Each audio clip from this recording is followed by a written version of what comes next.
In the heart of the city, where dreams intertwine, sisterhood's a melody, a rhythm so divine. When the world feels heavy and shadows start to fall, I'll be there to lift you through it all. In the glow of the sunrise, our spirits take flight. Together we're unstoppable, shining through the night. With every step we take, hand in hand we'll go. In this dance of life, our love will always flow. When your crown feels heavy, slipping from your grace, I'll be there to steady, put a smile on your face. Through the highs and lows, the laughter and the tears, I'll be by your side, dissolving all your fears. In the breeze of summer nights, under starlit skies, we'll share our secrets, no need for disguise. With each whispered promise, our bond becomes strong. In the sisterhood of ours, we always belong. When storms start to gather and skies turn gray, we'll find shelter together, come what may. For in unity's embrace, we discover our might. Side by side we'll conquer till morning light. With every heartbeat echoing the songs of old, our connection's timeless, a story to be told. Through festival grounds where laughter's abound, we'll dance to the rhythm of love we found. So here's to us and the journey we share, a friendship unbreakable beyond compare. For when life gets tough and dreams seem far away, together we'll rise and greet each new day. In this soulful harmony that binds us tight, our sisterhood shines with a radiant light. With every note we sing and every dream we chase, we'll lift each other higher in this sacred space. Sacred space.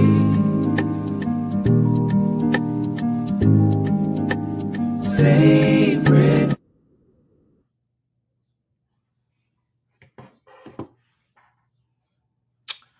Happy Saturday, everyone. Come on in. Come on in. This was not a scheduled live. If you guys can hear me in the comments, give me a yes and a thumbs up. This was not a scheduled live. However, I believe God does everything for a reason. This beautiful queen reached out to me and wanted to tell her story. And also because of what she went through, she is now looking to be an advocate for other victims as well. So I answered and move when God says to move, and so I am going to allow my platform to be her truth, her voice. And so you guys please show her some grace when you're coming in. When she arrives, I've sent her the link. When she comes on, she's going to tell her story. And again, anyone that wants to tell their story, we are a judge free. Hello, everyone. Hello, everyone. Can you guys hear me okay? Hello, Protect Your Peace. Hello, Veniful. Hello, Miss Lisa. Hello, Shamika sis. Hello, I'm chosen. Hello to everyone out there. Happy Saturday to you guys. I pray that you guys are having a very blessed day. Hello, T Nice. As I stated, I had a queen reach out to me. She actually knows me from my biological father. And she reached out to me. I didn't know who she was. And she wanted to tell her story. And also because what she has went through, she wanted to get information on becoming an advocate. So that is a blessing, because sometimes we can use what we've went through to be a blessing to others. And so that's what I try to do every day. So anybody, this is a safe space for anybody that is wanting to tell their stories. And before I go any further, I just want to make sure everybody hears me. Everything's clear. As I stated, I am waiting on her to grab the link and join. And we're going to get started. But sometimes things happen to us and we can choose to stay down, or we can make a decision to get up.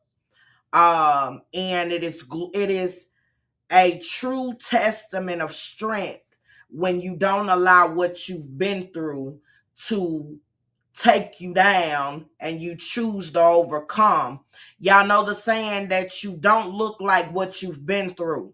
And that's a true statement, because when you look at me, you couldn't tell everything I've been through. But that's by the grace of God. And it's also because my mom ain't raised me to be around here looking raggedy either.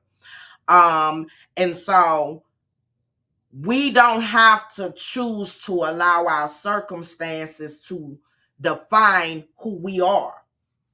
We can choose, with the help of God, to let our circumstances become our strength to continue to push forward and continue to be a better us. Because see, us women, we play a lot of roles. We wear a lot of jackets. We are mothers. Some of you guys are grandmothers. Some of you guys are wives. And some of you have multiple children. And so no matter what we go through, we can't allow ourselves to become a victim of our circumstances. Sometimes we have to get up even when in the inside we are crying. We have to put on a mask just to show up for people that depends on us. So I want to make sure that Fixing Your Crowns is always a platform for us that has had to put on masks, know what it feels like to have to show up regardless of the circumstances or regardless of what you may have went through. Some of us have to show up and we don't even know how we're going to feed our children. A bill may be due and we're happen to decide on putting food on the table or paying a bill. We all done been there. And when so-called friends and family turn their back on us and you can't go get a dime or a nickel from them, but you're always the one that is the light source for them. So Fixing Your Crowns is all of that for everybody that can relate to all of that, because we have had to be all of that. Okay, she's in the chat. Hello, Tamika. Thank you for joining. She is going to tell her truth. You guys welcome her to the channel. This is her first time on the channel. Anti-violence, are you on yet? Let me see, y'all. Give me 1 second.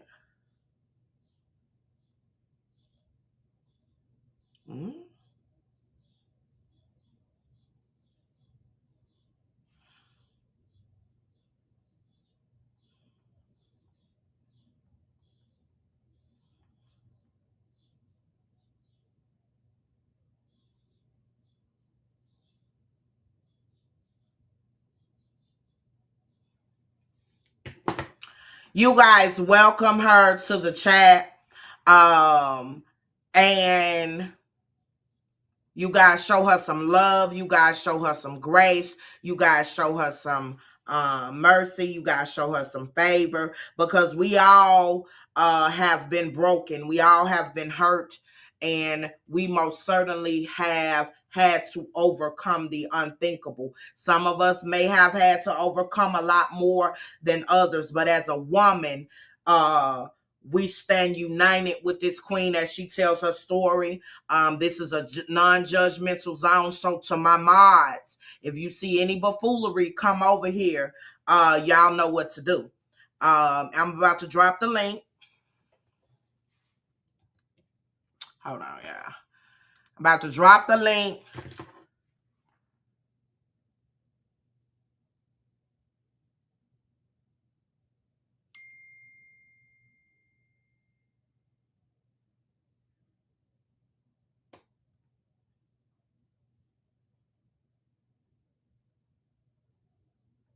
Hold on, y'all. I'm giving instructions. Give me 1 second. Guys, let me tell y'all something. I'm gonna digress for just a minute, but I'm about to educate our kings out there. To all of my single kings out there, if you are trying to date a woman or relate to a woman or whatever the case might be, if she do not ask you for a sexual image, do you know that you could be prosecuted for doing so? Do you know that? It is never okay to send anybody unsolicited naked pictures of your genitalia. That is actually a crime to do so. I just had someone that I don't even know, number, that's not even in my contacts, send me a naked picture of their genitalia. And then they say they text the wrong person. No, you text the right person, because you will be reported, because you have just sent me a picture of your private area that I didn't ask for. And when you're sending pictures, you want to make sure you send it to the right person. Are you serious right now? My little girl could have had my phone, and you have sent a unsolicited naked picture of your penis to my phone. That is called sexual something. But that is a crime. And guess what? Y'all already know what kind of company I own. So I've already got your IP address. I know exactly where you are. And I've also already got your name. So when I get done here, you may be sending this to different women that have children, and that is not okay. So I will follow up with that buffoonery as soon as possible, because I didn't ask for your penis picture. I don't play that. I don't even send naked images of myself. So I know I ain't asked you for your penis picture. How disgusting. And I'm really, really passionate about that, because I have a 7-year-old. We run a business, and she has my phone quite a bit, processing orders. But just so happened she's not here Saturday. She's out being a child. And then you text back, oops, I'm texting the wrong person. I know you are, but however, it still doesn't excuse your nasty behavior. So he sent a penis picture with a bottle of water next to his penis picture, as if that's supposed to be something exciting for me. I'm 43 years old. That shows the level of weirdness for you, because a penis picture is not going to excite a grown woman that's about her grown woman business. So y'all, he'll be being reported and going on to jail. But anyway, I digress for a minute. Miss Tamika, I have dropped the link. I'm going to drop it again just in case you did not see it in the comments. As you guys, Anti have put the disclaimer warning. And it says the things discussed in this live may be difficult for those who have been through a domestic violence situation. Please do what you have to do for your well-being. So if this is a trigger for you, I will understand if you cannot listen and you have to step away. Okay? You have to do what is best in the best interest of you. But yeah, they definitely a weirdo. It's real sick. And that's you don't send unsolicited photos to someone. First of all, it's not even in your contacts. So you have to know that you are sending it to someone that's not in your contacts, because I don't know you. So that what that says about you.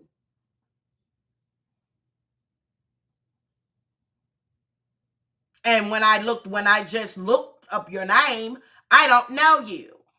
I don't conversate with men that sends unsolicited naked pictures to women.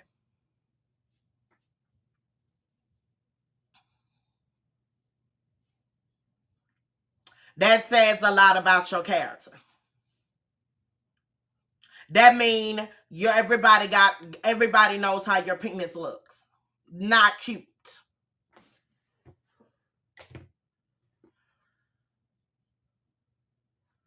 He apologized. Yeah, I know you will.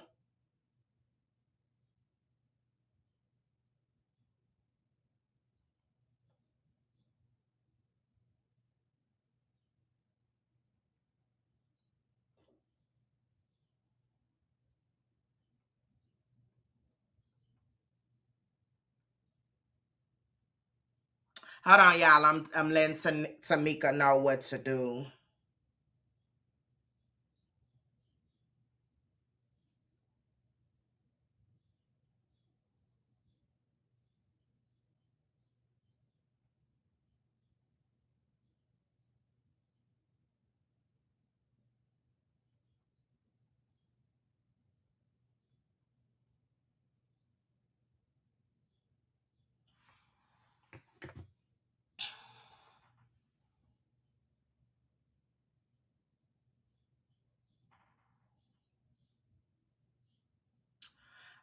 Miss Lisa, we can do that anytime you would like, love.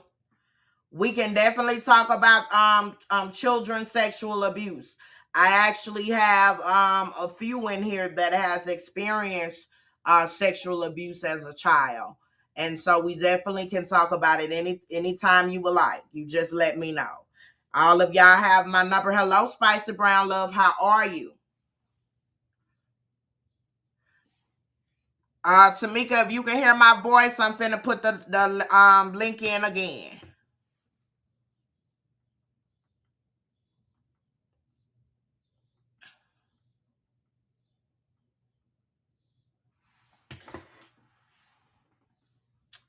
But yeah, we're going to make sure we keep it respectful over here. As I stated, we have a young woman. Let me tell you guys something. If you've never been a victim of domestic violence or sexual assault or been violated in any way, let me tell you guys, it takes a lot for a person. Hello, Pampu.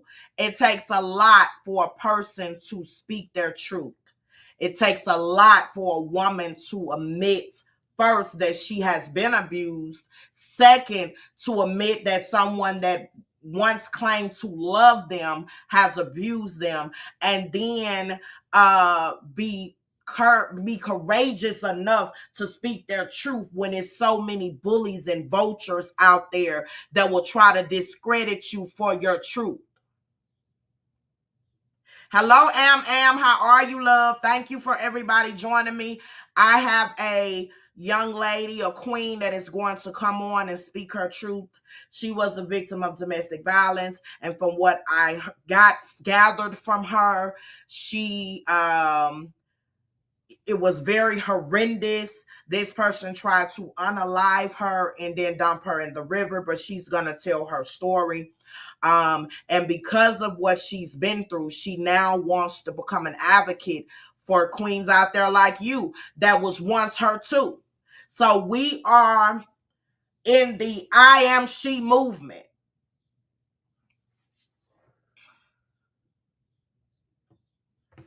Let me see how she found it.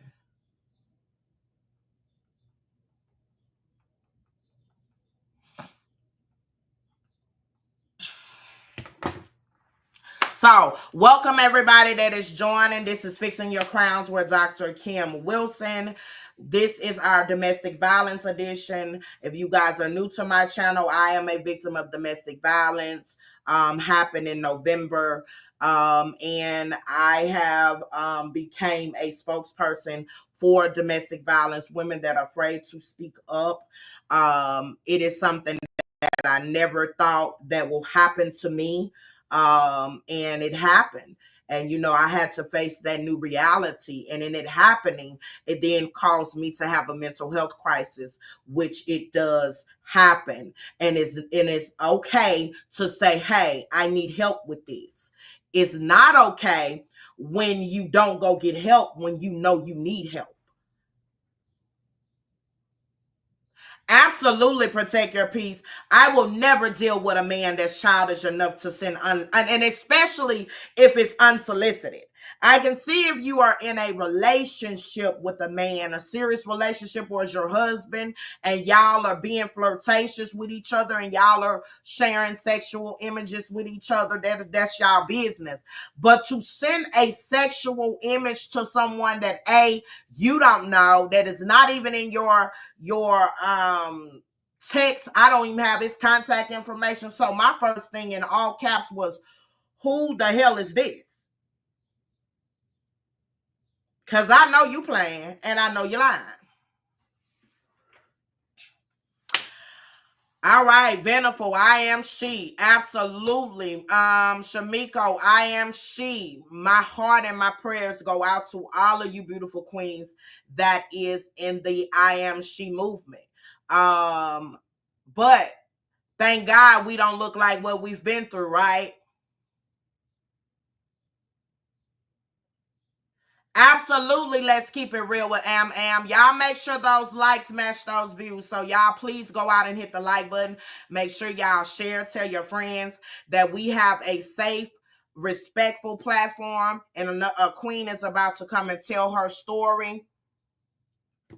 Hold on, y'all. Let me see. Okay, there she go. All right, guys. My mods, make sure you guys watch the chat. Okay, again, this is a trigger warning for anyone that has been through domestic violence, anybody that has been through sexual assault.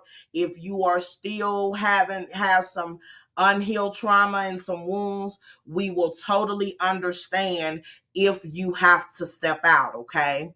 Welcome, Tamika. Your mic is muted, love.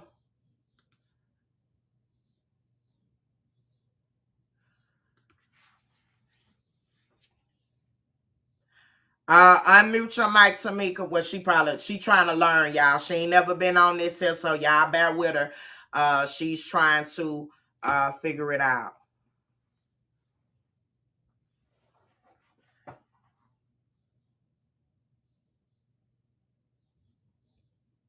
Okay, there she goes again. Tamika, can you hear me, love? Can you hear me? I can hear you. Can you hear me? Yes, we can hear you. Okay, you guys, welcome Tamika to the show. You guys make sure y'all are respectful. Y'all showing her grace. Y'all showing her mercy and favor. And also, please keep it respectful. If you can't be respectful, you will be showed the door.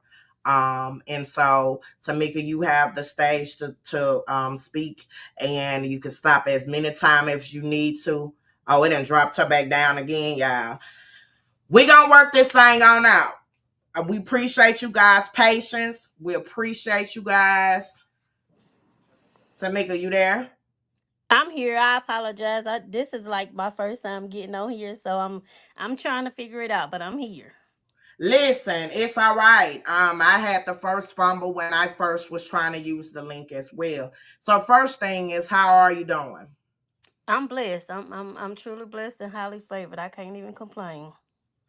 That's great. And let me share with you guys, for y'all that did not hear what I said when we first came in. Let me tell y'all how amazing and how great God is. Me and Anti was on the phone talking about domestic violence and just chopping it up. Everything we usually talk about. We'll talk about the word of God or whatever. And I was actually about to set my shows, the topic of my shows for next week and everything.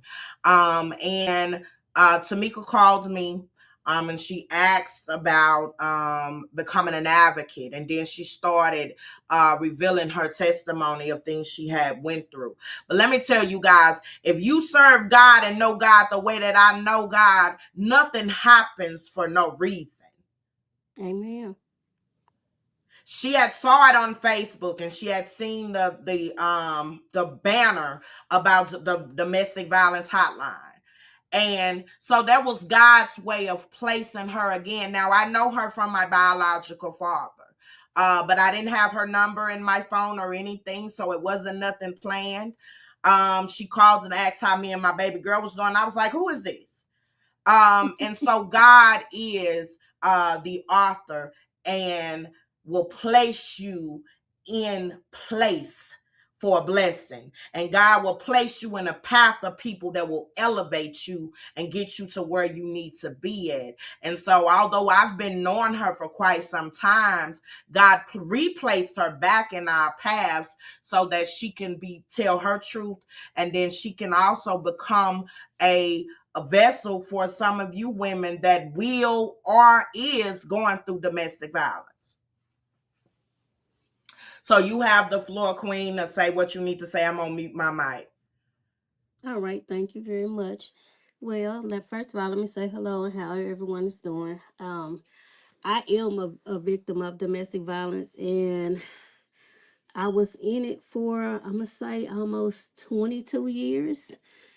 Um, the struggle was real, y'all. If I tell you it was real, um, I met this guy and he seemed like he was a nice guy, whatever. Back in 96.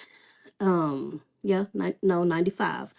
95, we dated for a few years. I ended up having my first child for him in 96. Um, we fought like all the time. I couldn't put on clothes and go outside. If I put clothes on and dressed up, it was a fight. If I sat outside on the porch, it was a fight. I was trying to be seen, or I wanted somebody to come by and speak to me, and it was like every little thing. And at that time, I was like, okay, well, it ain't gonna happen no more, whatever. But when I sat there and I thought about it, and I'm trying to get him the benefit of the doubt, it continued and it got worse and worse. I was pregnant with my first child for him, and he choked me. He actually choked me out. And my brother and them had to call the paramedics to come get me and rush me to the hospital. And at this point, I'm like 6.5 months pregnant. And like, you could have hurt my child.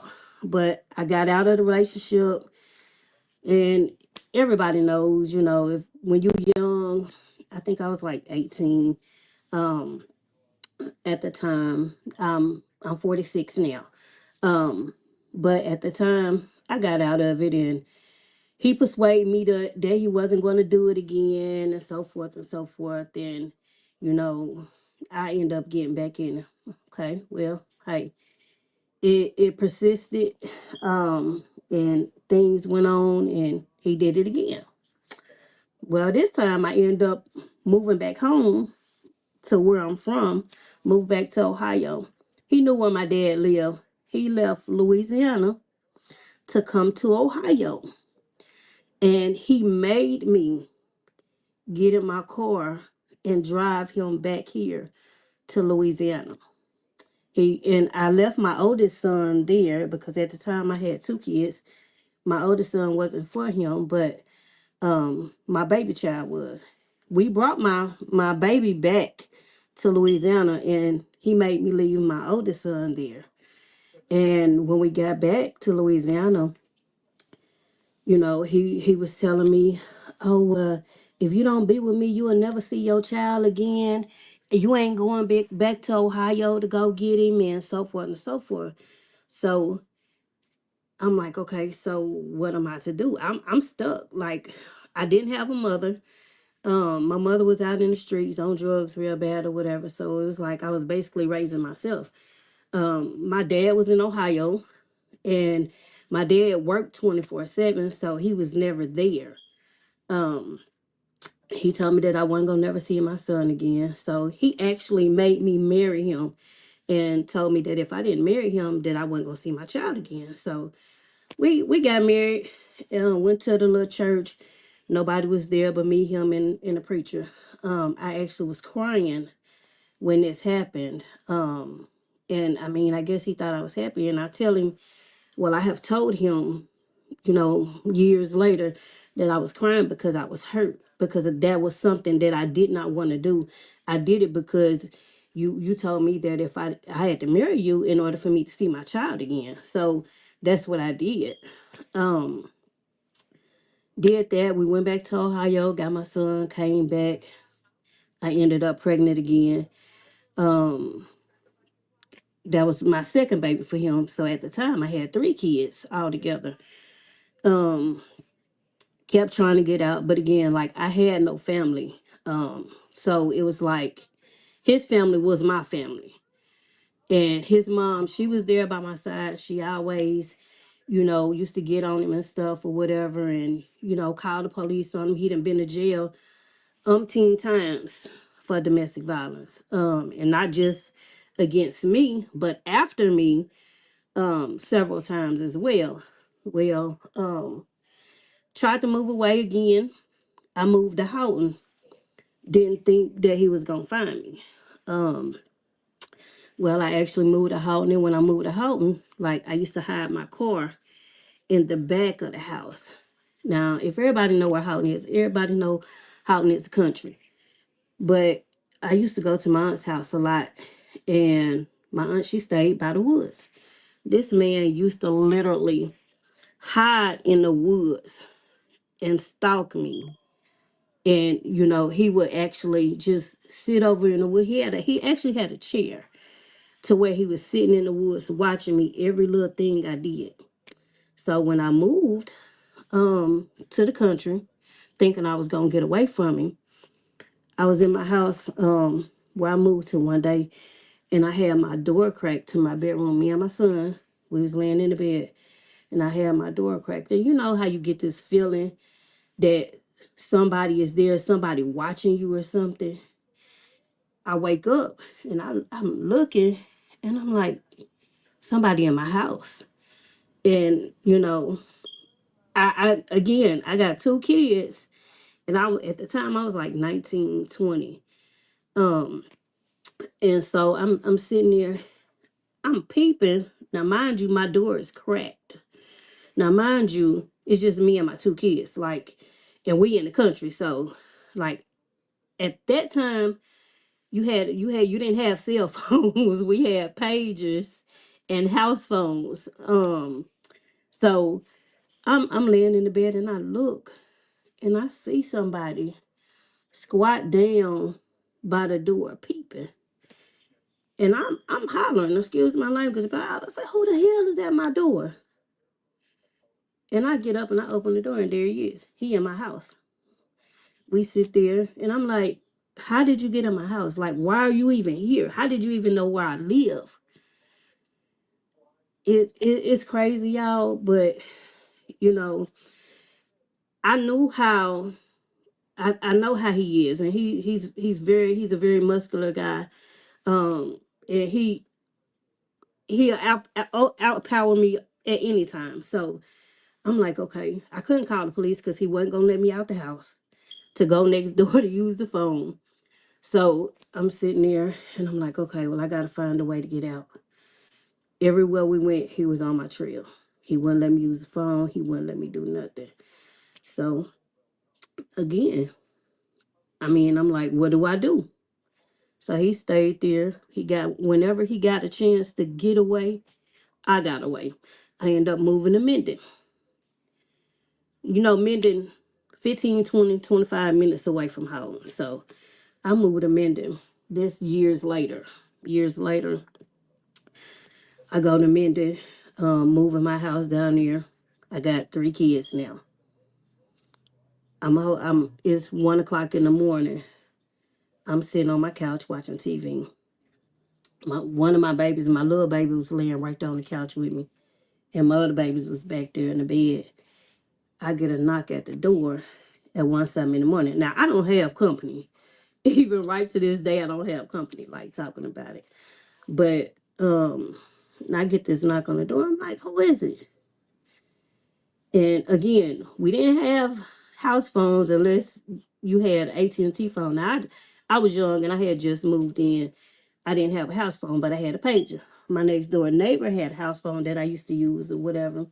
Well, he went, I guess the little boy that was next door was sitting outside or whatever.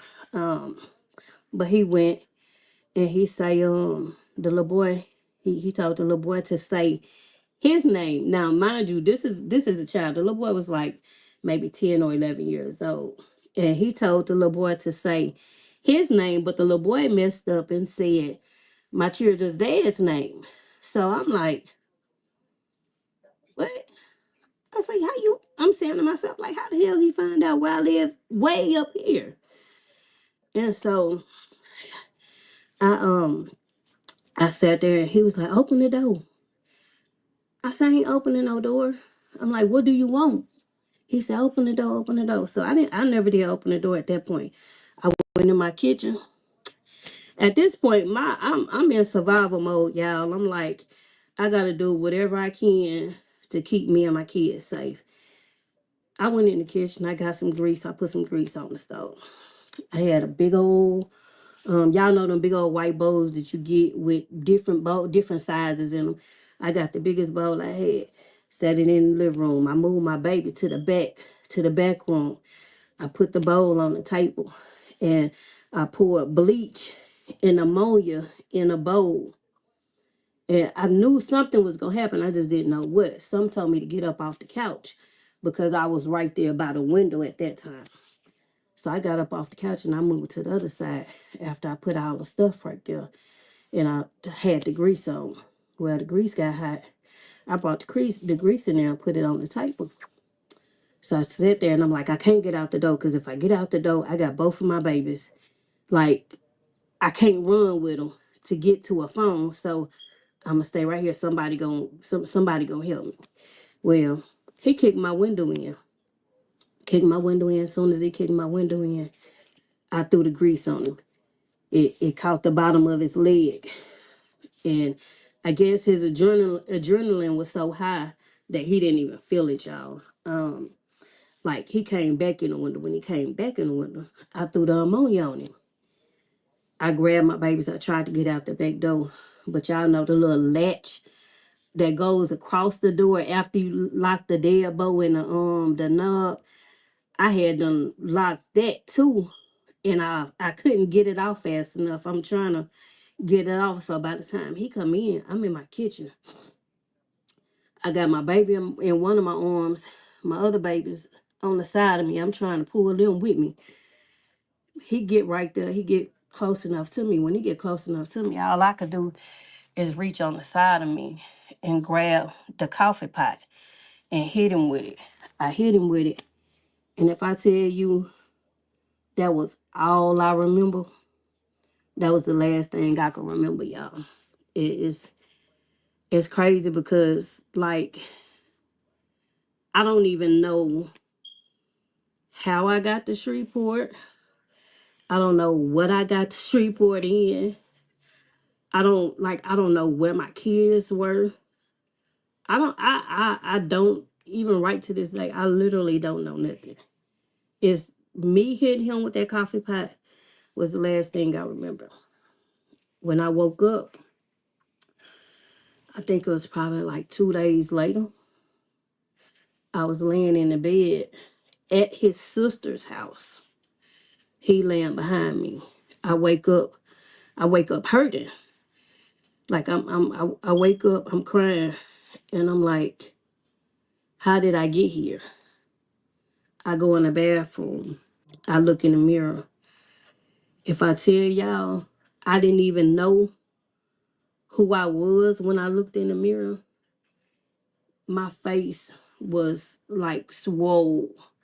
I don't know what he hit me with or how many times he hit me or I don't like my aunt them they tell me now they don't really joke about it, but you know when they talk about it they say I looked like Elephant Man, and all I know is my finger was broke, and I was crying, and I kept telling myself I gotta go to the hospital. I gotta go to the hospital. I'm thinking of a way to get out, so I'm like I gotta go to the hospital. I'm telling him. And he was like, you ain't going to no hospital. You ain't going to no hospital. You trying to send me to jail. I'm telling him, I'm like, I promise I ain't going to send you to jail. I promise I ain't going to send you to jail. Now, mind you, I'm already thinking ahead. So I know if I can get to the hospital, that the people they going to help me. I'm going to get away. I'm going to get out.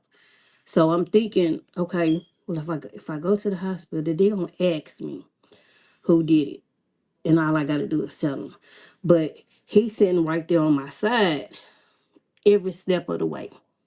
Every step of the way, he right there. So the nurse came in. Well, I eventually got him to take me to the hospital. The nurse came in and she looked at me, y'all. The nurse started crying. All she said was, "Who did this to you?" And I couldn't say nothing. I couldn't say nothing because he was right there. And she was like, "Did he do this?" And I shook my head, no. But I guess she saw the look in my eyes. And she told him, she say, "Sir," she said, "I'm gonna need you to step out for a minute." She said, I'm gonna have to talk to her, but it gotta be in private. And he didn't want to go, but the security made him come out the room or whatever. She asked me, she said, "Did he do this?" And I told her, I said, "Yes, ma'am." And the lady hugged me, and it was like there's I don't know, it was like a sense of relief because like I knew everything was gonna be okay. And when she hugged me, she said to me, she said, "Don't worry about it."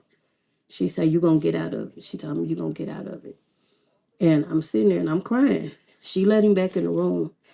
And he asked me, he said, "Did you tell that woman?" I said, "No." I said, "No." And she was like, he was like, he said, "You sure you didn't tell that woman I did this?" I said, "No, I didn't." And so we sat there, we waited. Probably 10, 15, 20 minutes later, police was coming in to get him. Police came in, got him, took him away. I was actually on the, I can't think of what it was. I can't remember what it was, but it was it was on the news and everything. The most battered woman in Shreveport Bossier, the most, because he had done did it for so long, and to the extent of how he did it, it was like it was on the news and everything. It just, it was crazy, y'all. Like, even then, when once I got to the hospital, he had done told everybody how he got me from Shreveport to Bossier. This man literally, I mean, from Minden to Shreveport, but this man literally put me in the trunk, y'all.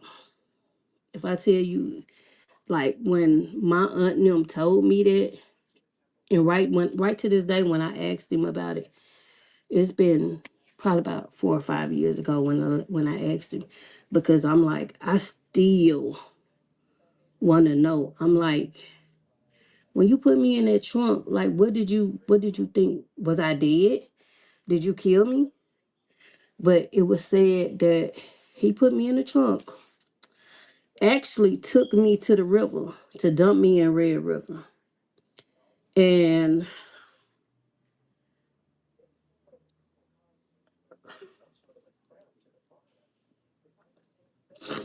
I'm sorry, y'all,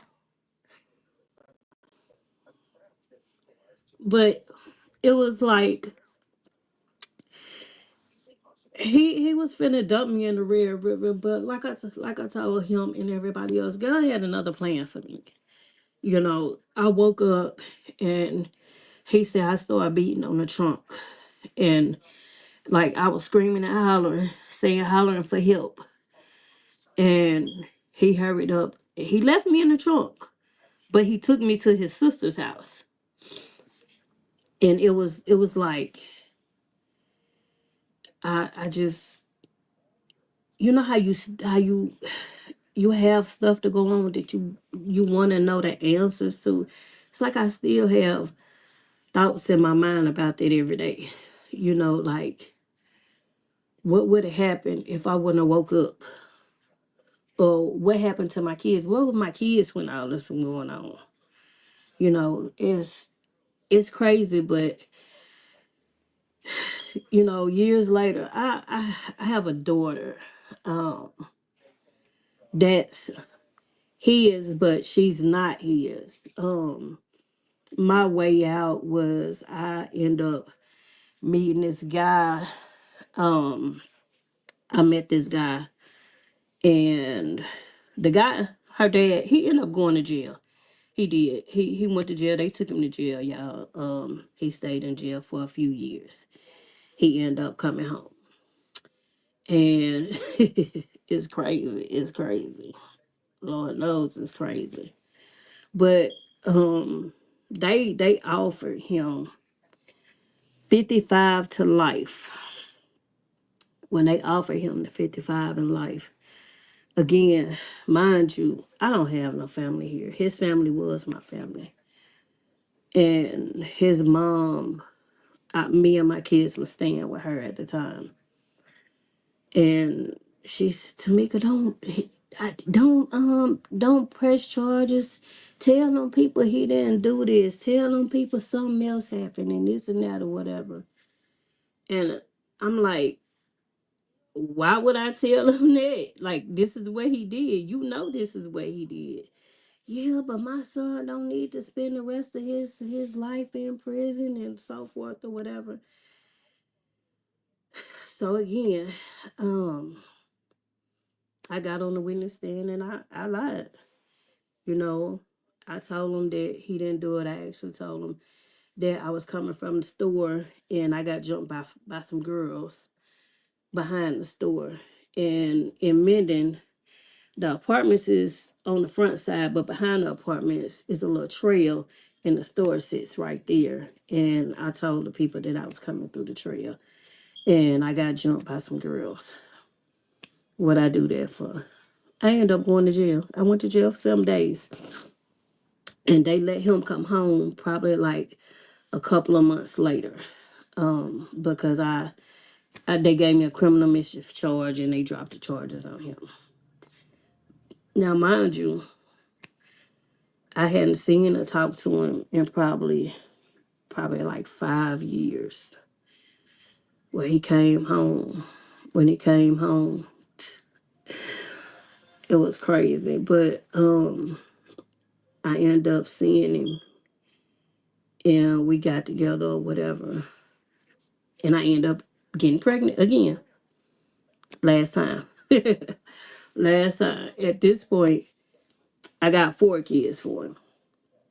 But it was like I had a way out, and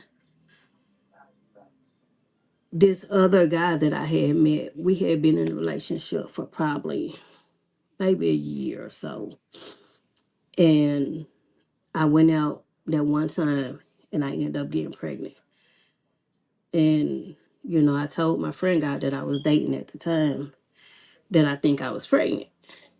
And he told me, he said, well, Tamika, he said, is it my baby? I said, no.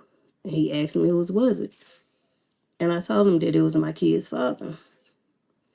And he told me, he said, well, you know what? He said, well, I ain't going nowhere. And when he said that, it was like a lot of weight lifted off of my shoulders because I didn't know, you know, how I was gonna get away from him and stay away without, being with somebody else or whatever. And from that day to this one, like, we have not been together, no nothing. He thought that because I got pregnant for him that we was gonna be together because of the previous history, that every time he'd go to jail and come home, we would always get back together. But that wasn't my way out meeting this other guy. He actually came to see my baby one day. Me and this other guy, we had separated, but he came to see my baby, and when he came to see my baby, he sat on my bed. And I'm telling him, I'm like, why is you in my room? My baby ain't back here. And he was like, where you get all this stuff from? Like looking at my dresser saying Victoria's Secret stuff. And it was crazy because I'm like, why is you worried about what's in my house? And me and you not together, no nothing. And he sat on my bed And when he sat on my bed, I'm like, dude, can you please get up?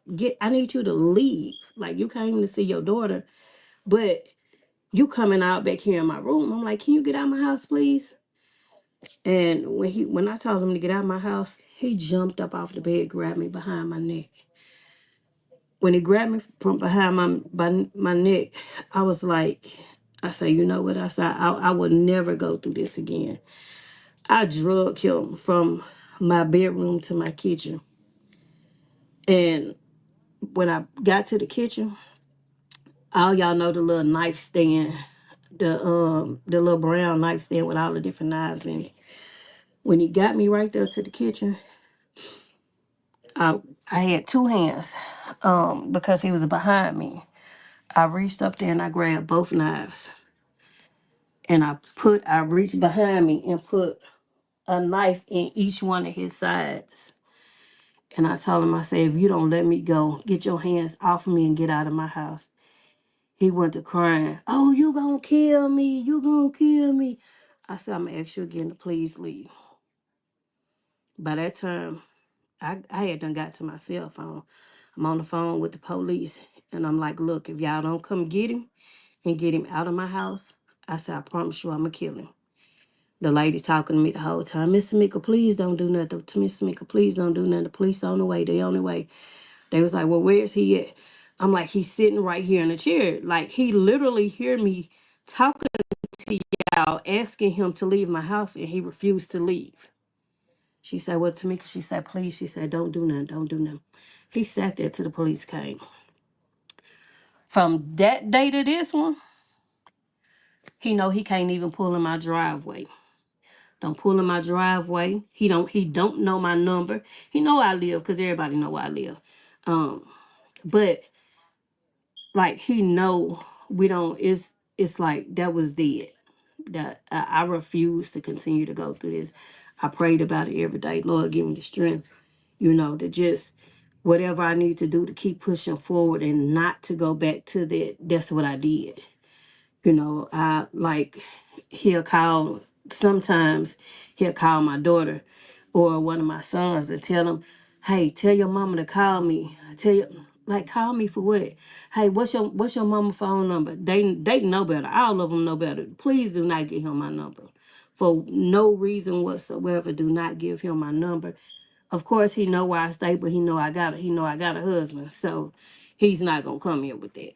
Um, but y'all, if I tell y'all, it starts off just as sweet as I don't know what. If like anything I asked for, he gave it to me. Like I didn't want for nothing. But would I have rather my peace of mind and my freedom versus, having him to pay for everything, having him to give me money whenever I wanted it and do all of this? No. No, I would have rather not did that. I would have rather to be free, to be comfortable. 'Cause even when I was free, I wasn't free mentally, because I always thought of all the instances, the times that he almost killed me on several different occasions. Times that he choked me out while I was pregnant. Times he always jumped on me while I was pregnant. Him putting me in a trunk, taking me from Menden to Shreveport, about to dump me in the river. And I thank God every day for God's grace and mercy, because I could have been dead and gone. I could have been. He had me there at the river, about to dump me in the river. But like I say, God had other plans. It's crazy, what love do to us and how it have our mind so traumatized. Like we see, but we have the devil be on our other side telling us, like, no, it's gonna be okay. Just give him another chance. No, he gonna do right this time. Just give him another chance. And because we love this person, that we ignore those signs. and go back and back and back and back till eventually we get tired. And like I was at that point to where I was tired and I refused to go through it again, you know, and it shouldn't take that long. You know, I got 4 kids by this man. 4. And only one of them was, I ain't gonna say planned, but planned. This man, it was to the point to where, you know, just like Kim was talking about, you know, if a man tell you no, I mean, if a woman tell you no, it's dealing with anything sexually, then it's illegal for you to push yourself up on that person. You know, that's a charge. You know, regardless of, you know, whether y'all married or not, that's a charge. This man, he have raped me several times. You know, I could tell him no, no, no, and he would still force himself upon me, and I would just lay there and cry. You know, and you know, I'm like Tamika, what are you doing? What are you doing? You know, but again, I my family. My family is my family, but my family is on drugs, and you know, I'm probably the only one that don't drink and smoke. But you know, my family is what it is.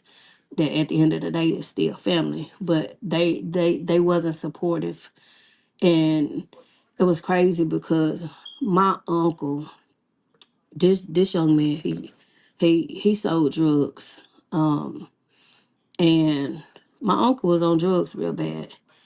And my uncle is the one that told him where I live in both situations. Both times when he came in my house and I woke up and he was by the door. And how when he came to my door 1 o'clock in the morning in Mindy, my uncle is the one that told him where I live for some drugs. And it's you know, right to this day, you know, that I see my uncle. Hey, how you doing? And keep going. Like we have nothing to talk about. And I don't hold grudges. I'm just not that type of person. I don't hold grudges. You know, I know how to forgive, but I can never forget because you could have cost me my life. You know, so I'm gonna speak and keep it kicking. I'm not gonna sit there. We're not gonna hold no conversation. We're not gonna sit up and I'm not telling you nothing about my life, period. Like I'm gonna speak and I'm gonna keep moving. That's it.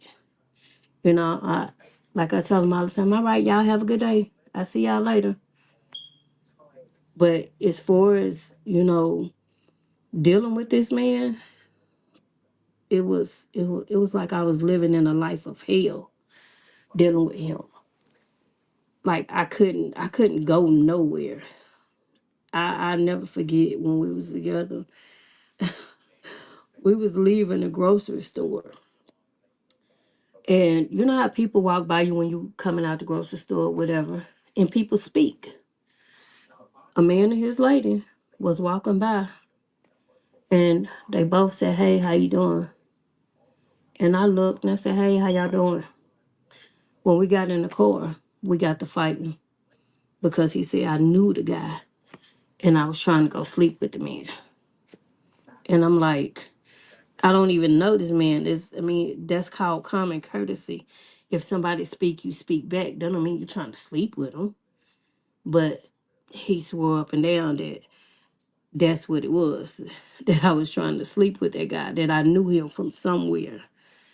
And you know, it's domestic violence is real, y'all. It's real. And I'm I'm a living witness. But from that day to this one, it's like I when I see this, if I get in a relationship and I see the signs, I immediately just end it right there. You know, I'm not gonna tolerate this. No, we're not doing this.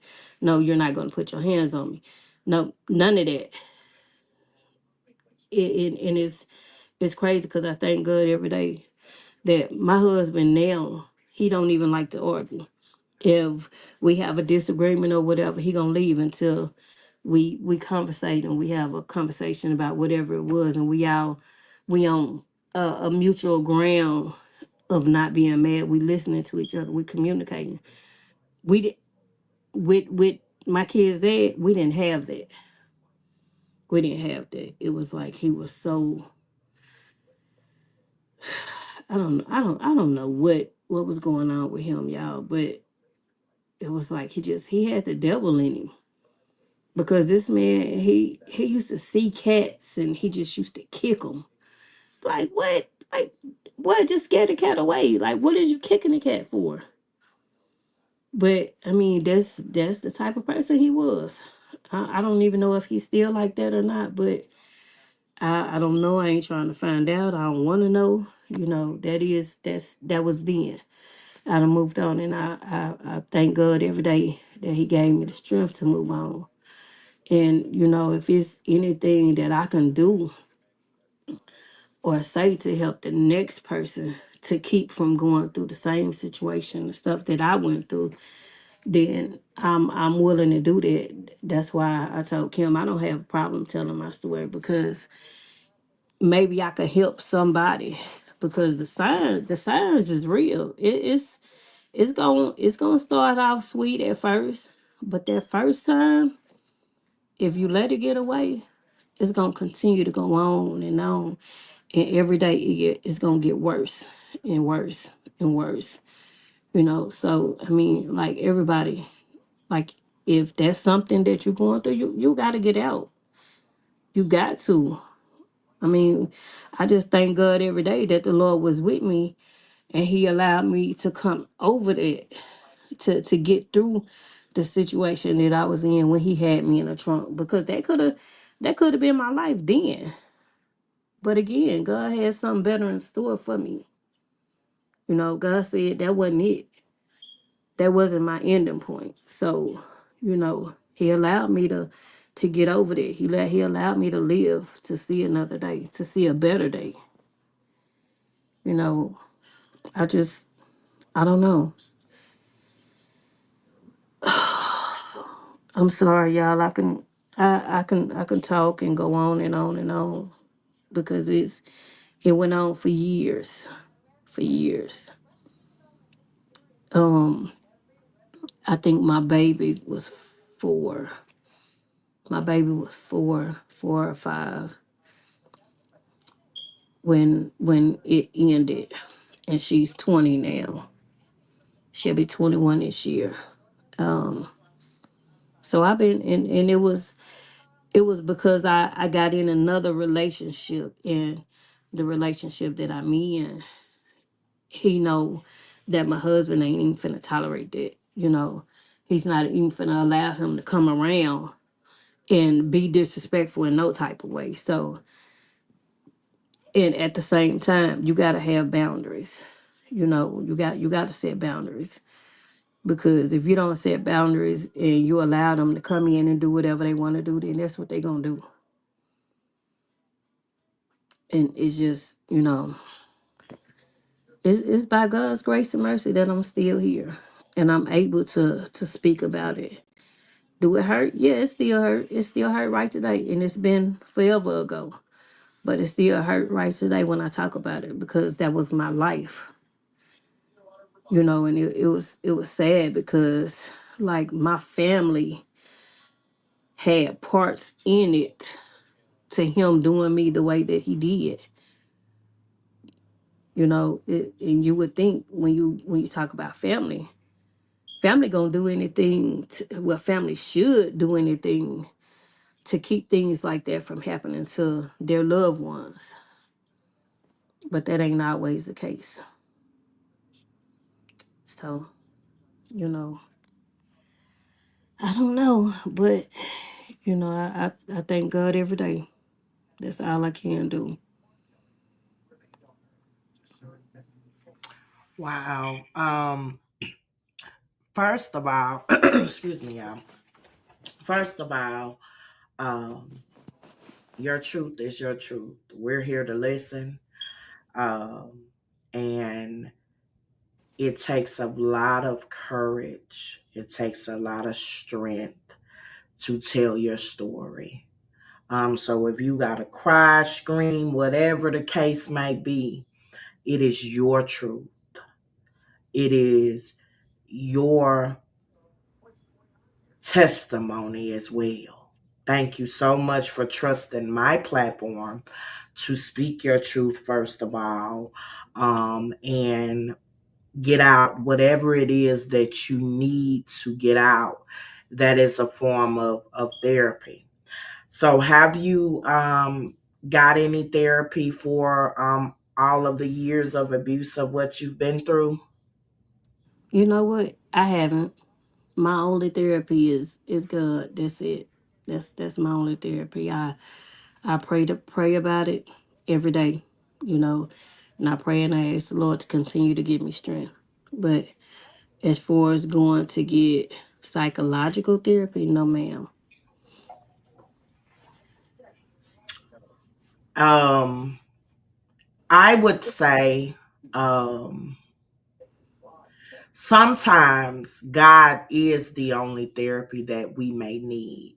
But in some cases, you reach a point where if it's hard for you to cope with certain things are triggering you, or if you find yourself still being hurt by some of the things that you have went through, then I would definitely recommend therapy.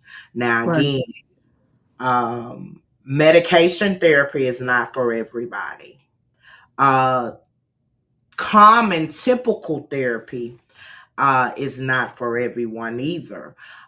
Because if you run a busy life, I tried medication therapy and I found myself walking around here like a zombie. And so there are different forms of therapy, Tamika. If you are thinking that there may be something that you need, you definitely can contact me on the back end and I can give you some resources for that. Also, Anti, which is Dakota. That's what Destiny calls her, Dakota. Where she gets Dakota from, y'all, we don't know, but that is her name for Anti. She is the advocate. I posted it on the screen. She says, Tamika, you can I'll give you her contact information and she will give you the information of what you need to become an advocate, get licensed, and all of that stuff. Okay. But as Miss Lisa said, therapy is therapeutic. Miss Candy asked, is it too late for you to prosecute him? I'm not I'm not really sure.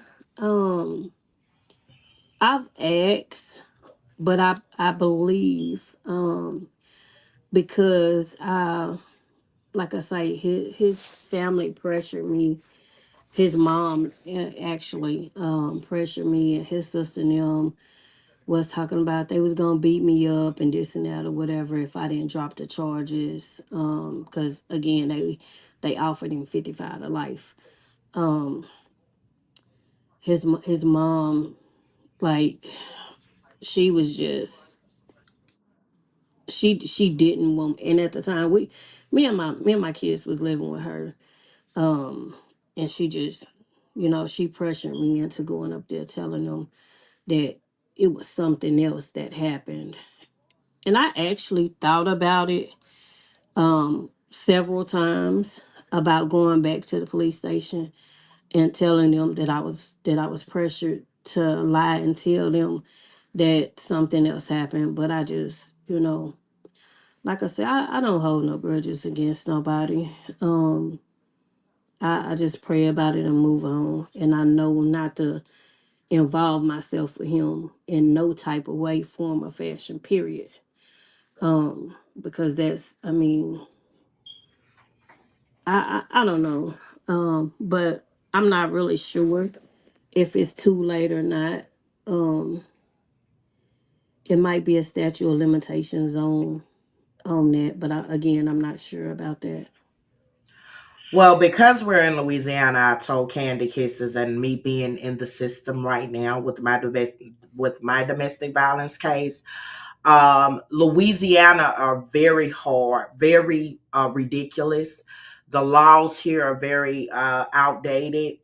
And because there she was victim shamed, and the family coerced her into changing her story, then the burden of proof is on her now. So he will almost have to redo what he did to her again in order for her to seek prosecution against him, because the system actually victimized her as well by arresting her when she changed her story.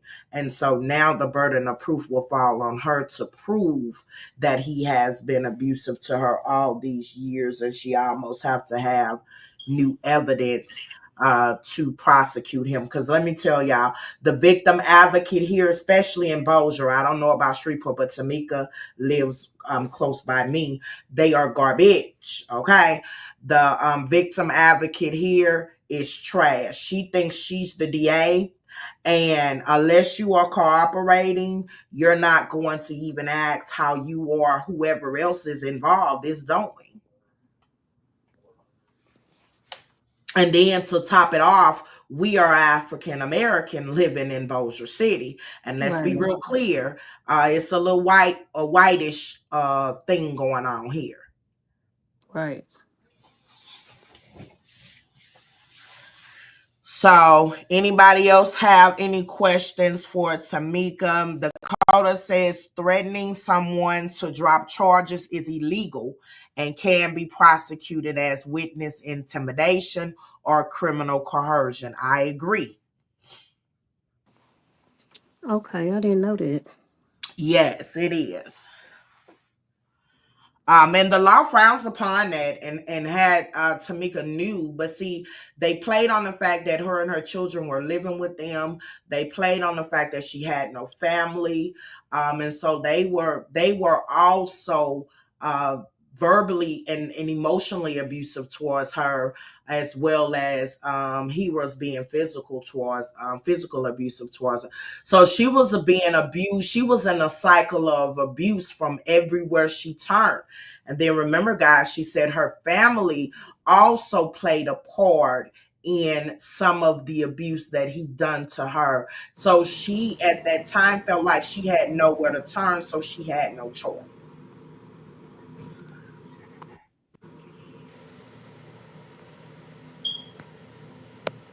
Yes.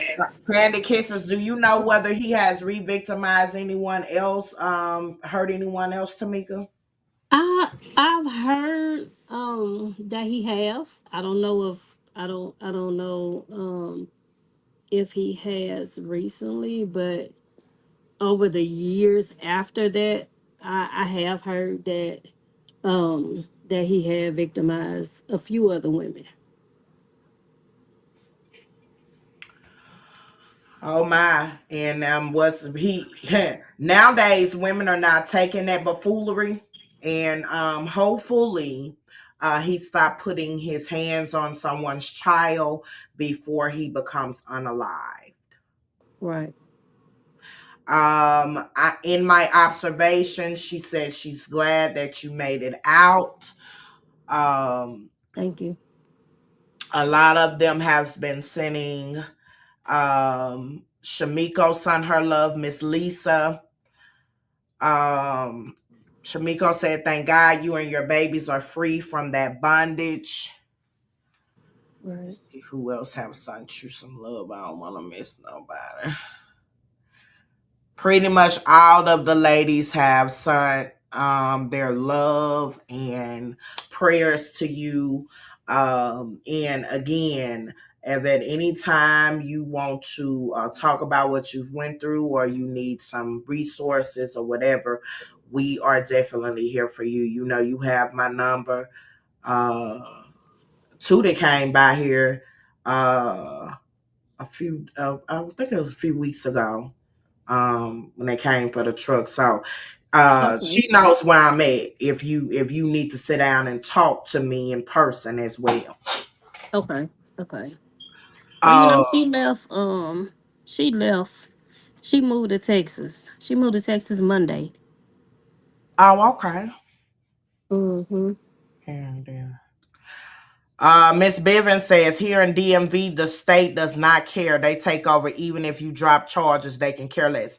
Now, Miss Bivens, they do take over even if you drop the charges, if it is considered a felony. For an example, in my case, the state don't care if I drop the domestic violence. They have already picked up the strangulation. Strangulation is a felony in all 50 states. So if they strangle you in the act of domestic violence, it's considered a felony. They're going to do some type of time. They're going to get some type of repercussions for that.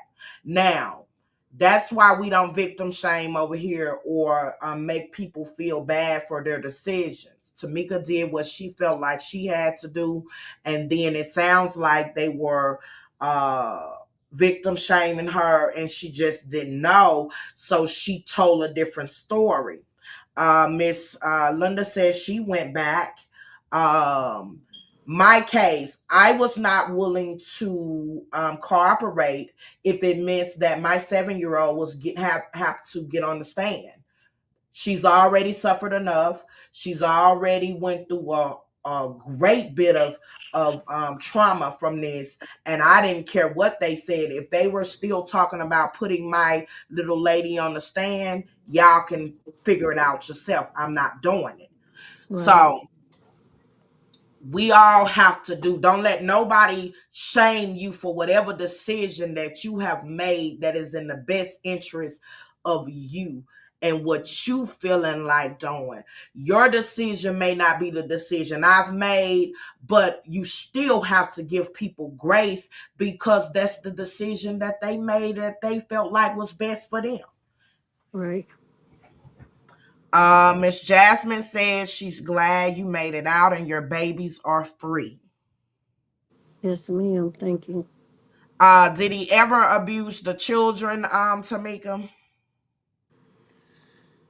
Not to my knowledge. Not around me. He never did. He never actually put his hands on my kids.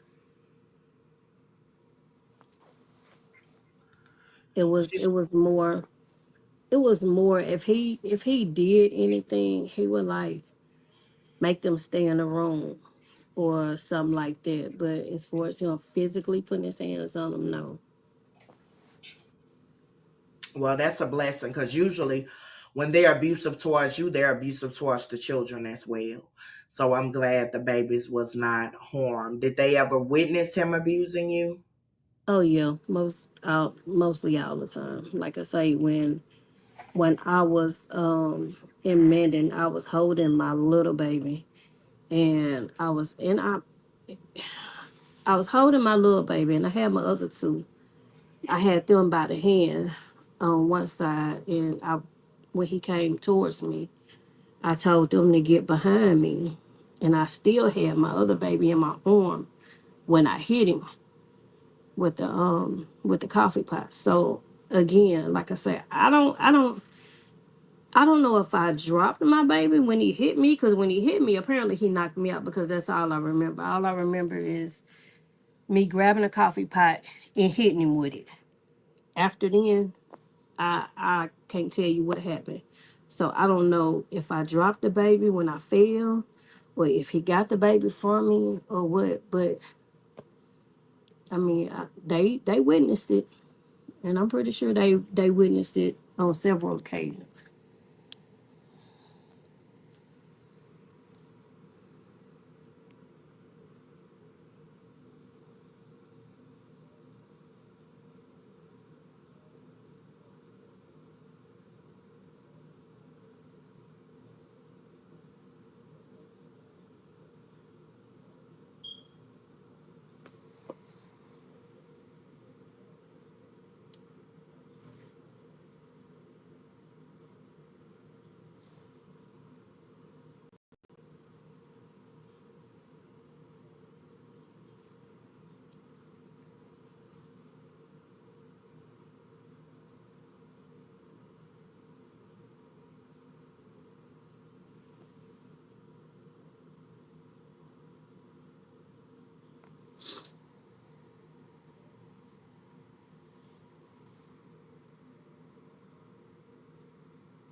Hello, Kim, are you still there?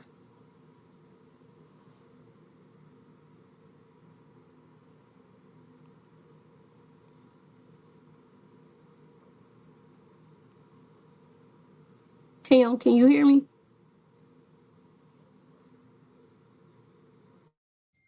I can hear you. Can you hear me? I can hear now. I couldn't hear you at first. Okay.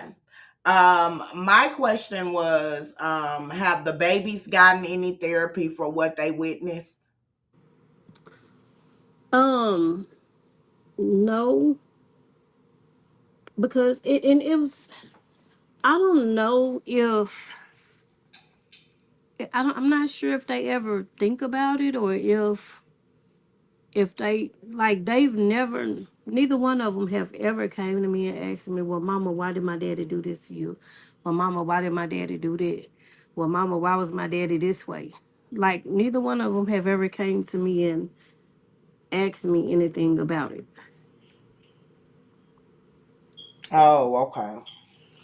Okay, well, definitely, if they come to you or you see them struggling in areas, or if as they have all became adults, if you see them struggling with some abusive behavior, definitely grab them and say, "Hey, this may be stemmed from what you witnessed as a child, and I think you may need to seek some therapy to talk about your feelings and your emotions." Right. Miss Lila wants to know, was he abused by his parents, or do you know? I'm not really sure, but I don't believe so because his mother, I know he's never had a relationship with his father, but his mother, she she well, I'm not gonna say she was never like that, but from the years that I've known her, and I've been known her almost 31 years, and I've never known her to be like that. Um she has never been abusive towards none of them. She has 3 kids, and like I say, to my knowledge, I don't know if they was being abused growing up, but as adults, I don't remember them being abused. Well, from what you shared, Tamika, she definitely didn't teach them that abuse was not okay, though.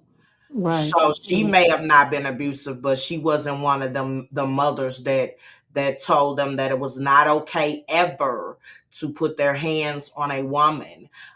I'm And not. I'm not meaning to cut you off, but I'm not gonna say that because, like, anytime he even raised his voice at me around her, or he get in my face like he finna do something to me in front of her, she wasn't having it. Like, I don't know. I know plenty of times where I've seen her actually hit him and tell him to get out of my face, or she hit him and be like, "You don't talk to that girl like that."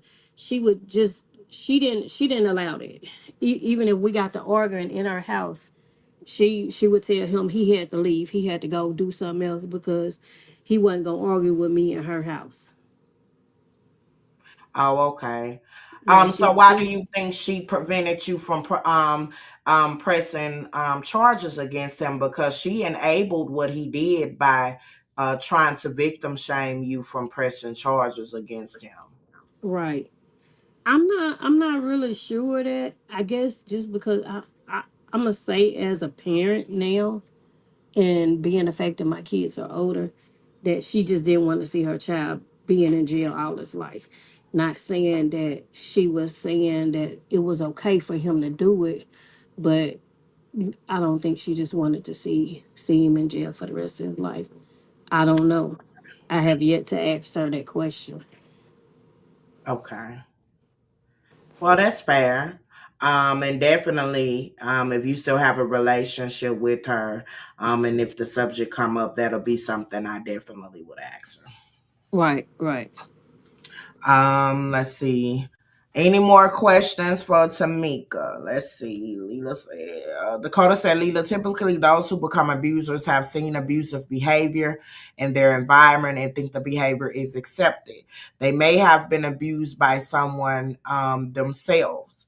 I was saying that too. Tamika said his mom didn't allow that. It may have been a cousin or someone he may have seen be abusive, or something like that. Because typically abusers have seen that behavior and it has been deemed that that is acceptable behavior. Because Now of I how, can't.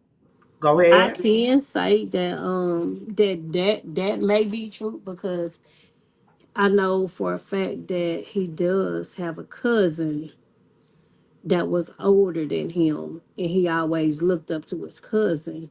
And his cousin was very abusive to his women, with his wife at the time. So I'm not sure if that's where he get it from or what, but I know that that was something that he saw on a regular basis. Mm. Interesting. So yeah, he picked up that behavior from someone that he idolized as one of his people that he looked up to, that he wanted to be like, and he saw that that type of behavior was acceptable, and he then became the abuser because he probably thought it was cool or the way to keep his woman in check or whatever the case might be, and so he saw it from him. And you, because usually children replicate what they see, and as you grow up, if that behavior is not corrected, as you grow up, they will become a product of their environment. Right. Miss Lisa say most of the abusers don't like women. Yeah, that is true in some cases. Dakota said, but they threaten you with pressing charges or actions as consequence. Someone that abused you to the extent he abused you, he should have been held accountable. Yes, anti, but she was in a situation where she was saying is that she lived with the family, and by her being younger, they really brainwashed her into feeling bad and sympathetic that he may spend the rest of his life in jail. Right. So you are definitely correct, but because she was young and her family she had no family. She said they were on drugs, and they also played a part in her abuse, and the only family that she really had was his family. So her family was come there. His family was coming down on her, and at the time, they were all she had for her and her children, and especially she was living with them. Right. Yep, it Yeah. came from somewhere where he thought it was normal. Right. And it was crazy because even then, like my mom was nowhere to be found. My mom didn't find out about this until whew, probably months later. And the way she found out, they showed her a picture of me, and all she did was broke down and start crying. Like she didn't know what to say. She wasn't there to protect me. She wasn't there to help me in no kind of way.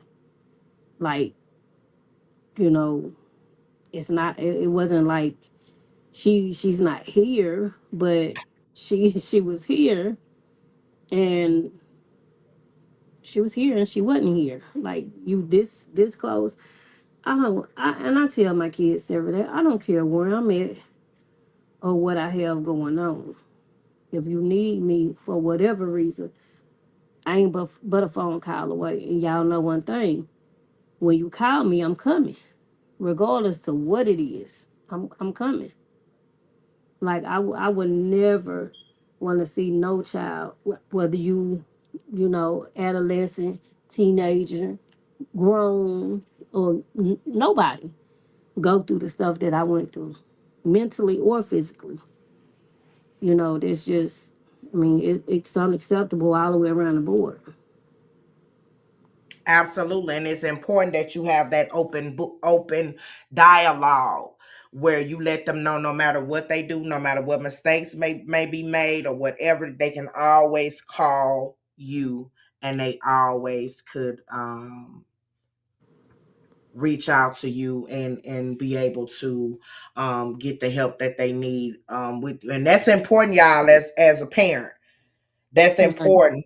And that's why I have the door open for my baby girl. I'm sure some of you guys in the chat do as well, because I never want her to be afraid to tell me what has happened to her and what is going on with her, because I need her to tell me if someone bothers her inappropriately.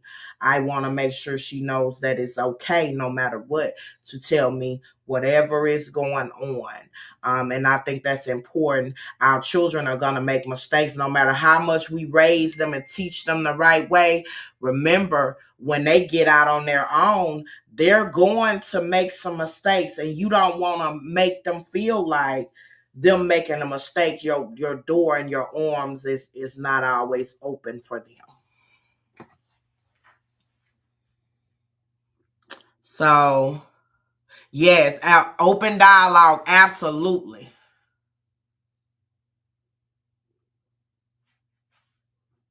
Yes, he did. Anti, she said that his other girlfriend, she's heard that he went on to be abusive towards other women. And I said nowadays people are fighting back, and he might end up, becoming unalive. So someone of his family may want to sit him down and say, hey, you want to stop putting your hands on these women out here, because that may just be the end of you with your buffoonery. Right. So anybody else have any questions for Tamika before she leaves to get down? Or anybody else have any questions for what she may have went through, what she encountered, um, the law process? But yeah, like I said, we in Louisiana and they horrible. They garbage. That they are. Miss Lisa say they go from one victim to the next. Absolutely. And I'm sure Abs- once she abs- moved on, he went to the next woman and thought it was okay to hit her as well. Right. Dakota asked, how are you doing today? I'm good. I'm good. I'm not gonna say I'm completely healed because I still think about it at times, and I think um that because I went through what I went through with him has always kept my guard up now, because it's like anybody I talk to or whatever, even just conversation wise, I always got my guard up. Um, like, and today, I mean, I don't care. I don't care who it is. I mean, respect is respect, and I'm all about respect in every aspects of it. And you're not gonna talk to me crazy or nothing, even if we just friends. And I mean, because I mean, once you allow the disrespect, I feel like that's probably where it started. If you allow the disrespect, then the disrespect gonna turn into something worse. It's gonna turn into physical. If it starts verbally and you allow it, it's gonna turn into physical abuse, physical disrespect. But as of today, I'm okay. I'm okay. Thank Have you you for been in asking. any more abusive relationships after him? No, ma'am. No, ma'am. Not one.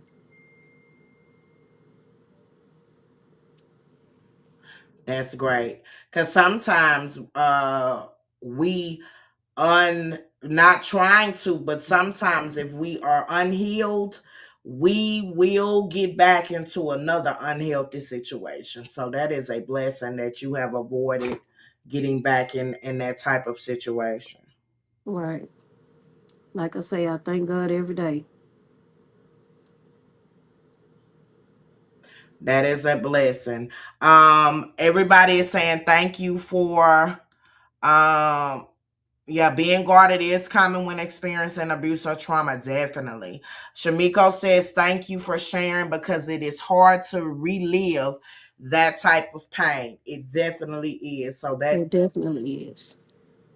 gives a testament to your strength. You keep on pushing. I will share anti-violence is contact information so that you can get the ball rolling on becoming an advocate. I'm sure you will make a great advocate because it's a lot of women suffering in silence that's afraid to speak and still in that situation and don't know how to get out of that situation. Okay. Well, I am most definitely open to talking to whoever about whatever situation they're in and finding an avenue for them to get out of it. Because like I say, is I mean the signs when you see the signs and the signs are telling you to get out, you gotta pay attention. You gotta listen because the signs are there for a reason. Definitely. And I'm chosen, she says, let you know that God gave man, just like God gave man a mind to transplant hearts and kidneys, he also gave them gift tools to help the brain heal from trauma. She says she encouraged you to do therapy with a psychiatrist. Okay. It definitely can be beneficial. And even if you don't want to do the typical therapy, I am in a therapy called EDMR. Well, it helps you to rechannel your feelings and your emotions about what trauma is. It is a different form of therapy, but I find that it is the best therapy for me, and it is very, very helpful. And if you want, I can send you some information on that as well. But it doesn't require medication. I go twice a week. I go on Tuesdays and Thursdays. And when I say it is a major, major blessing for me because I was having vigilante thoughts. And so it really helped me to not want to unalive my abuser nor anyone else that is abusing people. Okay. She said it will help. Also, talking about it in a testimony such as you did today will help. She said, I would cry every time I shared until I got it all out. God bless you. Anti said, I am proud of you, Tamika, for your strength, your hope, your resilience, and for your bravery in telling your story. Thank you. Thank you. And your brain can heal from trauma. Most definitely. It can heal. You gotta put in the work though. You definitely can't pretend like nothing is wrong, like some people do that go through things. If you find that you're struggling to do everyday tasks, you definitely want to get in and get you some help. So thank you so much, Tamika, for coming up. We appreciate you. You're always welcome at this channel. Make sure you subscribe if you have not to the channel. We do Bible study. We do shows that elevate you. We do credit repair, business classes, and we talk about the Orange Man and what he's doing and how he's affecting the economy and all of that stuff. We all about positivity over here. Okay. Well, I'm glad to know that because, like I say, when I was looking and I saw it on there, and I say, I say domestic violence, and something just something I was gonna call you last night, but it was kind of late when I saw it. So I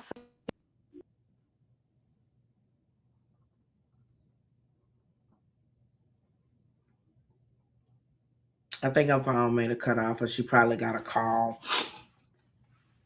But yeah, y'all, that is what we're here for. You there, okay, Tamika? I'm here. Okay. But yeah, um, I was gonna call you last night, but you know, I forgot that I had the number until today, and I just when I saw the number, I said, okay. I said, let me see, is this the right number? Absolutely, and I'm glad you decided to call to get the blessings that you needed and to get the information, especially you needed, and to be able to tell your story, your truth, unapologetically, because we all as women need a non-judgmental outlet, a safe zone to be able to share life's challenges, especially if we've went through the unspeakable of domestic violence and you were sexually violated as well. So you had a double situation that you have endured. And so I'm definitely grateful that you came on and shared. And we appreciate you, as we said. Uh, Dakota has said reach out anytime. She have contacts all over the U.S. So definitely contact her.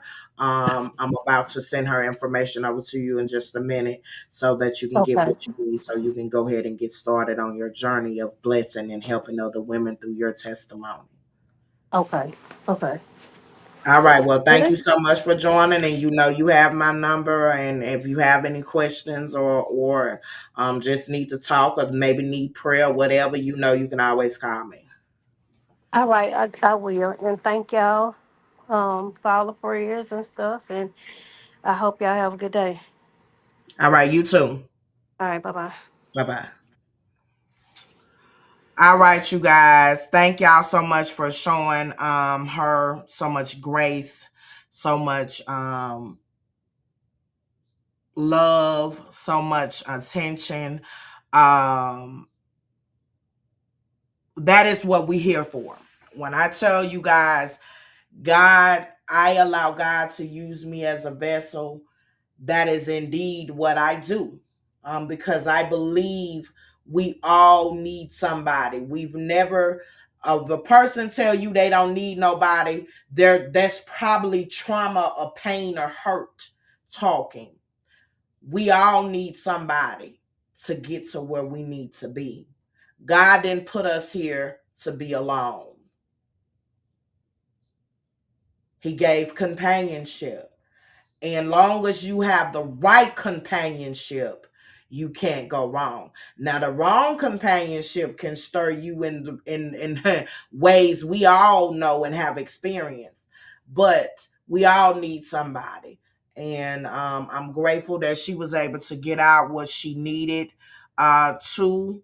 I'm gonna drop the link for last time before I go. If anybody else want to come forward, have something to say or share, thank you, Dr. Kim, for being God's hand extended. This is a huge step for her. Salute, Queen Kim. Thank you so much. I'm chosen, but it's just the God in me. I allow God to use me. And in his using of me, I like to make sure I fix a queen's crown or a king's crown just in the event if it's tilted just a little bit. As I said, we all have been through something, and judgment doesn't do you any good. That's why I said I'll never tell nobody how to handle their situation. I never tell them, oh, you need to go press charges, because you may feel like that's not what you want to do. And I don't want to ever pressure anyone to do anything that they, may feel like they don't want to do. Now, definitely a person should be held accountable for violating you. Definitely. That's not what I'm saying. I just don't like to be judgmental if you made the decision not to press charges. I'm not going to beat you up for that decision either. Absolutely, Miss Lisa. When crowds shift, we fix them. And this queen definitely needed to know that, by God's grace, she has survived. She has made it. She's now in a healthy relationship. God be the glory for that.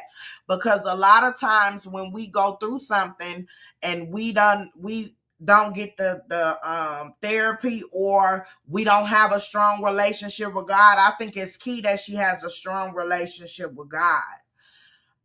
We tend to get right back into an unhealthy situation.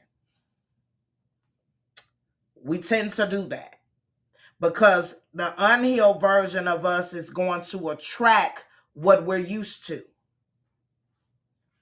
Right. Never pressure a victim. You cannot. That is the worst thing you can do.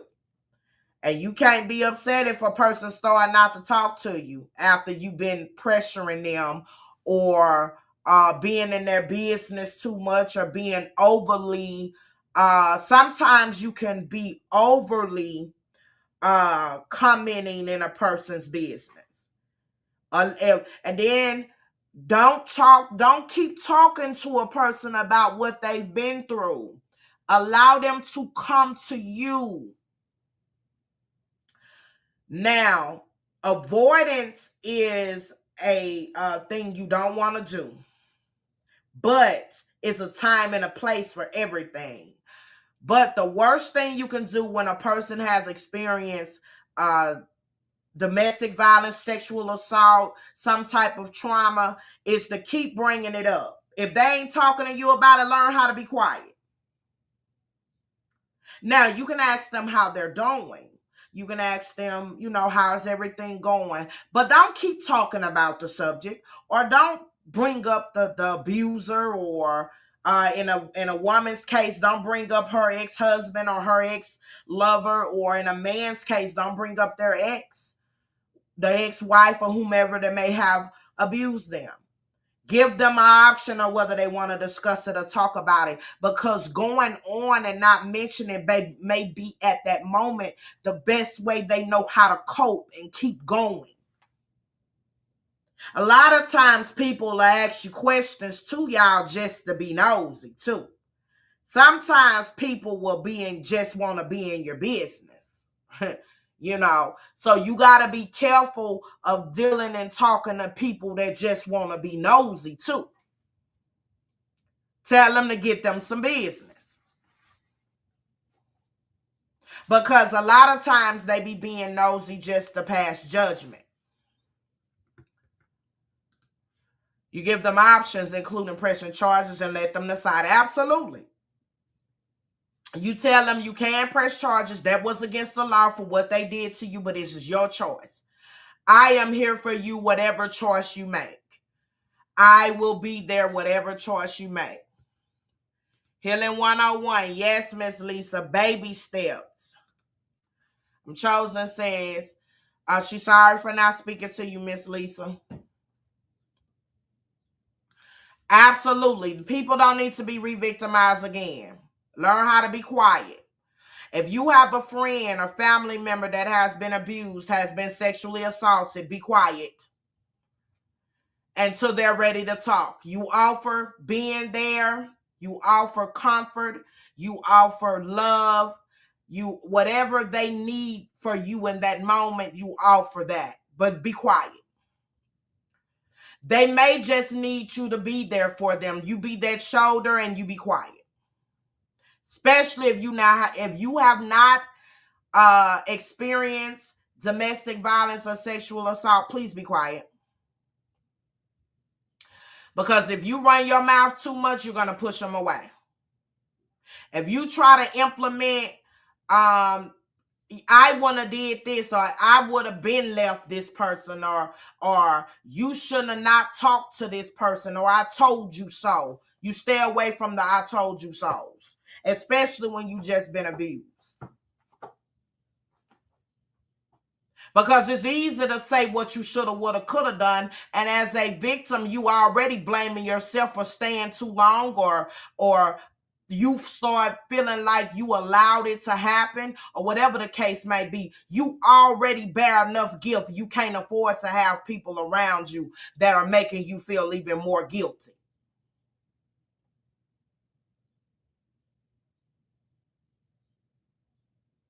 And I ain't telling y'all nothing I heard. I'm telling y'all something I've experienced. And so I know how it feels to be done that way. So I want to make sure that you guys know the tools and the necessary things. Get them I told you so's off and around you as soon as possible. Get them, you shouldn't have been with this person in the first place, or you shouldn't have been talking to the person, or you should have been. Get them off and around you. Because that is a form of victim shaming. They may mean well, but that is a form of victim shaming. And I'm telling you, if you ever experience someone that has done that, be careful not to do that to them. Don't do that. If you have a relative or a friend that has faced domestic violence or sexual assault, please do not victim shame. You may mean well, but telling them they should have been left the person, or telling them they should have knew the signs, or telling them whatever the case might be, or bringing up the abuser or whatever. You don't mean harm. You may be doing it out of love, but I'm telling you, from a victim, it's making them feel worse. So avoid those type of behaviors, because if you don't, that person is gonna really back away from you and probably not talk to you anymore. Because especially if you doing those things when they just went through the thick of whatever they have experienced, you want to shut your mouth up. And if the person wants to go back to talking to that person, shut your mouth up. Now, you can advise them, this can happen again. I would strongly tell you, I don't think you should do that. However, I am here for you, whatever decision you make. Definitely tell them the violence they are putting themselves in, the harm they may be putting themselves back in. But again, we can't tell a person how to feel and what to do. We can advise them otherwise. But as statistic has shown, Miss Lisa brought it up, Anti brought it up, statistics shows that women or men, whoever is abused, go back for whatever reason. They go back.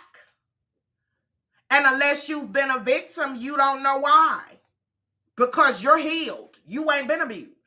So it's going to be hard for you to wrap your mind around whether to go back or not. And then this is a public service announcement for those that may be trying to figure out, have I went back to my abuser? I ain't talking about me. I'm speaking in general. Because for whatever reason, people tend to think I be talking about me. I'm talking about generally. So I haven't said whether I've went back to my abuser or not. I'm telling you that if you make the decision as an abuser, that is your decision. Everybody's situation is different.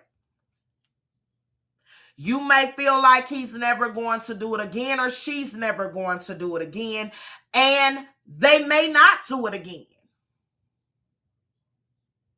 It may just been a time where they, whatever. I don't know. But statistics shows that an abuser usually abuses again.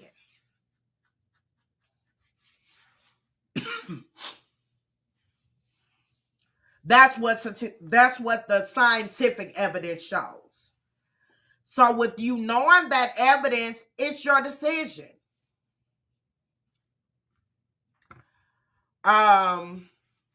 Anti said it is a lot of victim blaming and shaming, which does more harm than good. Absolutely. Victim blaming and shaming will cause your rehabilitation to become a better you. It can cause you to digress and really slip into a depression. Because as you begin to heal, both physically and mentally, from domestic violence or sexual assault, you blame yourself first. That is something that your mind does. You start blaming yourself. I've done it, and I know a lot of you guys in the chat that has been victims have done it. You say, well, how did I choose this person? What in the freaking frack was I thinking? How could I not have known that this person would have done this to me? Or if you are repeatedly abused, you start blaming yourself. Well, how could I keep going back to this? Why am I allowing myself to continue to be abused? In my case, when I was woke up out of my sleep and abused, that was the first time he had ever put his hands on me, right? So I wasn't repeatedly abused, right? But I still victim shamed myself. I still was like, what was you thinking, Kim? How in the hell were you even involved with someone that thinks it's okay to put their hands on a woman? I had to go through that cycle of abuse in my mind. And then when I start spiraling out of control, I knew that in my training, nothing I could have done in the classroom, my certifications, could have prepared me mentally for what I had to go through. So I had to be grown up enough to say, I can't do this all by myself. I'm spiraling out of control. I need to go seek some therapy immediately.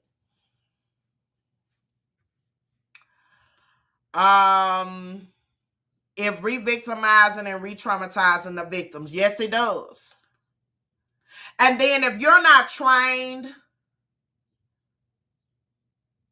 to do so, you should not even speak on it anyway. Candy Kisses asked, was he verbally abusive? Were there signs? You know, when I first went through what I went through, Candy Kisses, I said there were no signs. But when I started going through my EDMR training,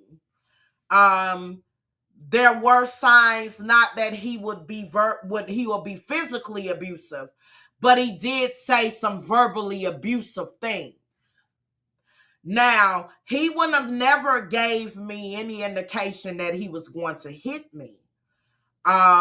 Because one time in December, just a day or so before my birthday, he had showed signs of running in my face.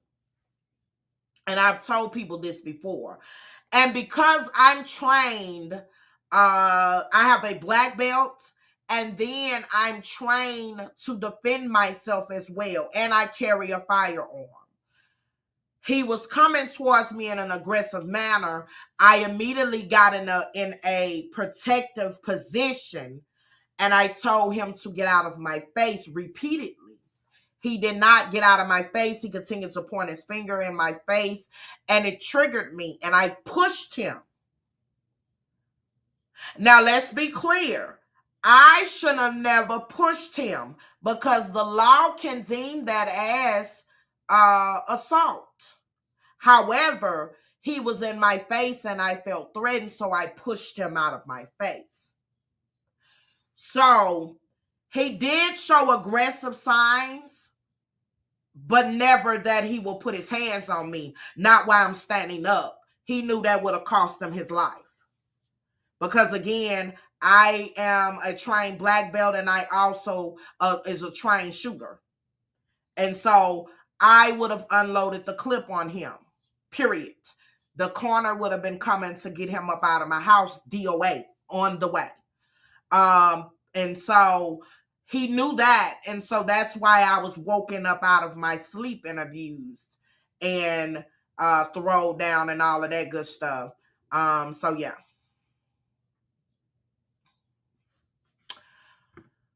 So yeah, there were verbally aggressive signs, but in that particular altercation, the relationship should have never continued moving forward, because anytime you have to resort to getting in a heated discussion where either party feels it's okay to resort to happen to defend themselves, you should end the situation immediately and move forward. But right after that, I had just lost our son, and so emotions was very, very high. during that time. But yeah, it was signs, but he's never showed signs that he will put his hands on me. Miss Lisa said I got tired of wearing makeup and hiding my black eye. My God, Miss Lisa. And even when you leave, they can start to use post-separation abuse and litigation abuse against the victim. Absolutely. And let me tell y'all something. When you go through abuse, the abuser will make you feel bad. They will constantly remind you of how much time they're facing and all of that.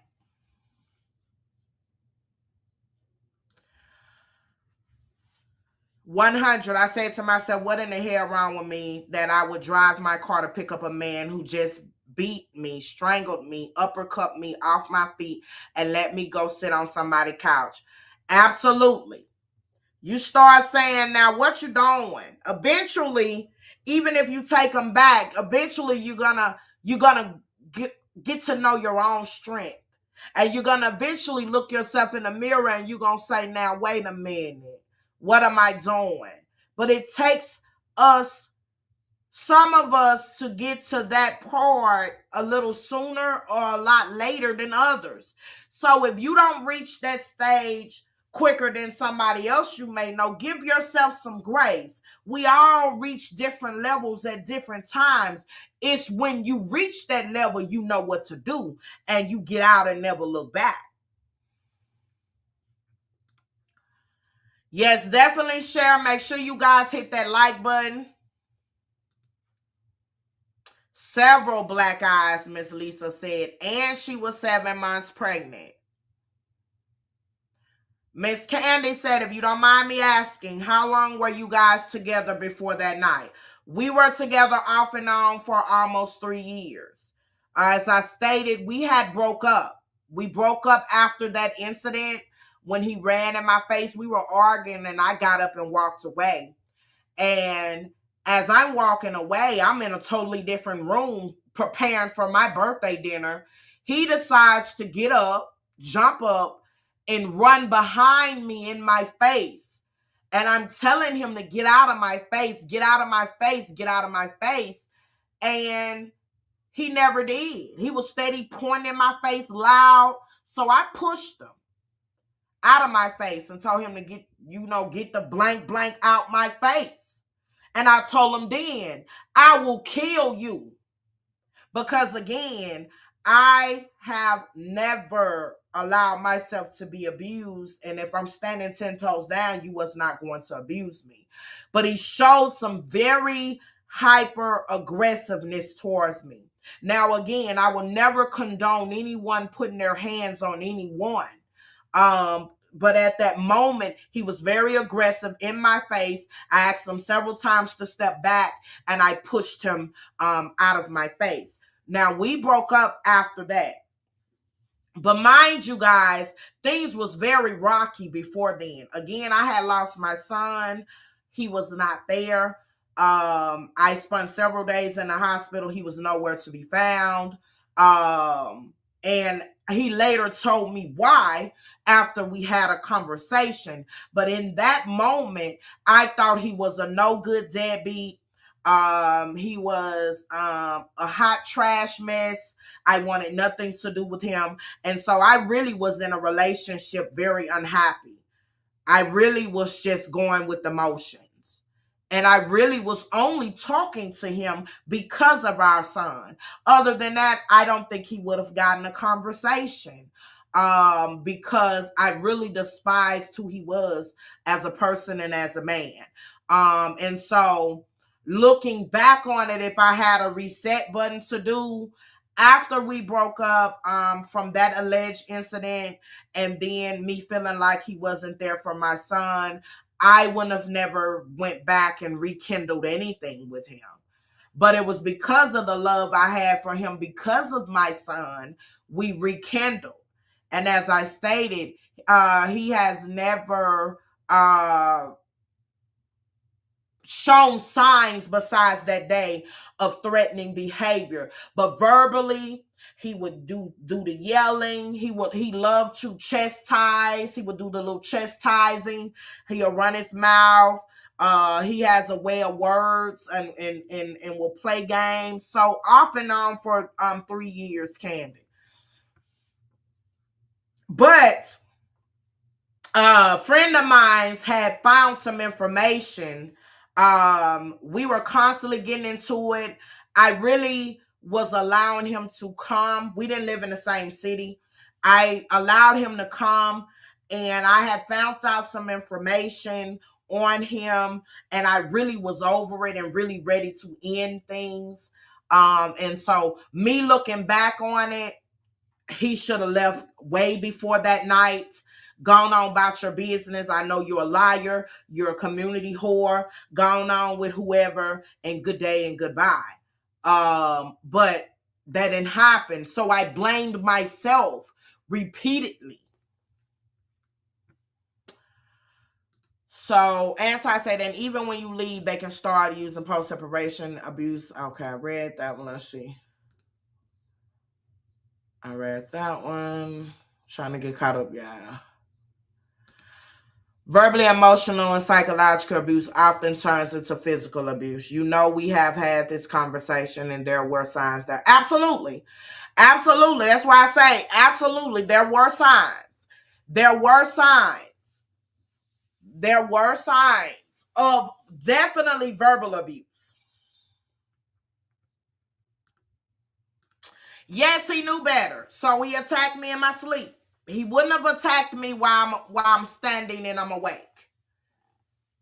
Because I am not, I'm saying I'm a big bad person, but I definitely know how to protect myself. And it definitely would have been the end of his life.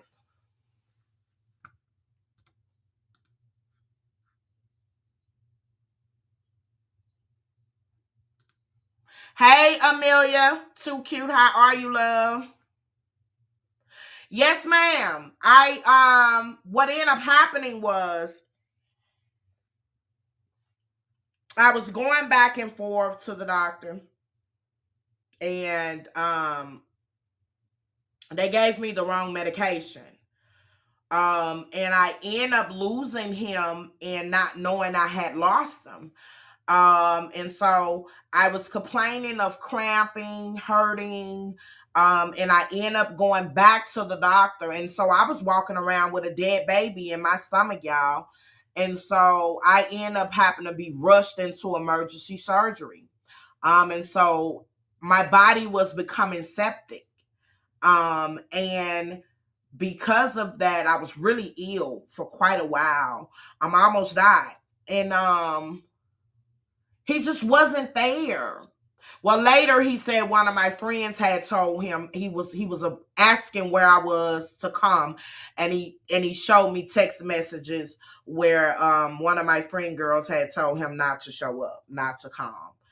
Later, after we had a conversation, after all of these things had taken place, because this conversation just recently happened. And that's why I tell you guys, communication is key.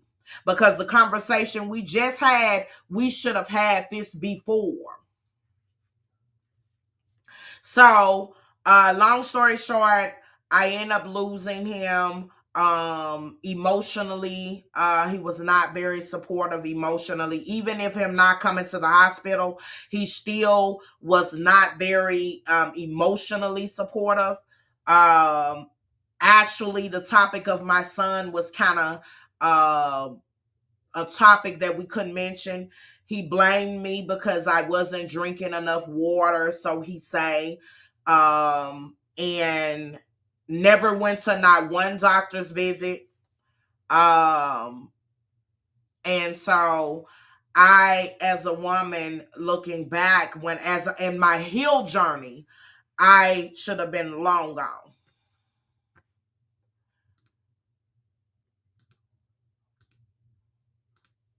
Thank you so much, Miss Lisa.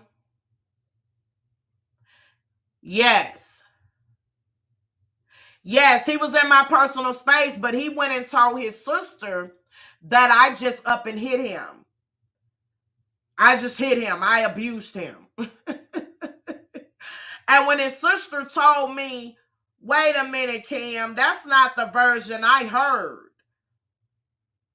I said, well, I have cameras in my house.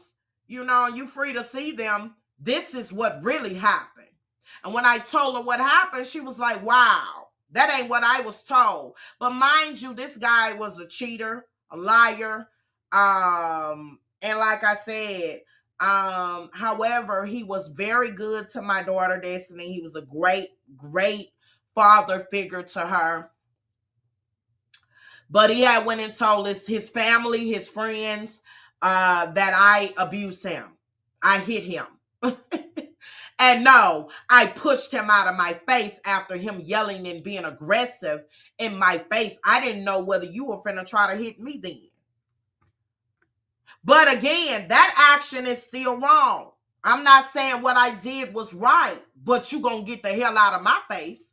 You're not going to hit me in my face and I allow you to hit me. No, I'm gonna protect myself. Thank you so much, Miss Lisa. But as Tamika said, I don't hold no ill wills towards him. I still can hold a conversation with him now. I can, without any anger or remorse. I've forgiven him. I saw him since the incident has occurred.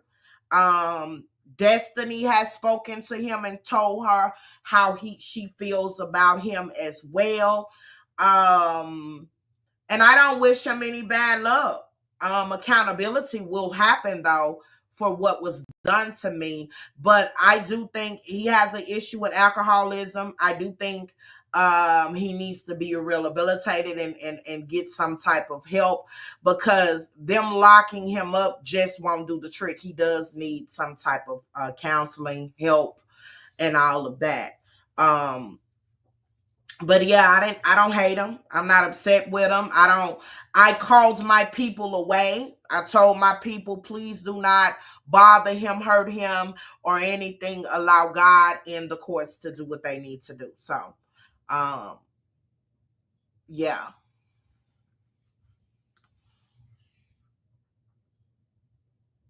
Oh, Miss Lisa said he wanted to throw the hot grease in her face. Wow. I think Tamika mentioned something about grease too, didn't it? I'm so glad you made it out too, Miss Lisa. I'm chosen said, feeling as if you needed to stay attached with a man that abused us is like having some kind of mental disorder. I'm still trying to figure it out why we can get in a car and drive to pick up a man. You know, because you in the cycle of abuse, I'm chosen. You're in a cycle of abuse. And us women, it takes us longer than men to fall out of love.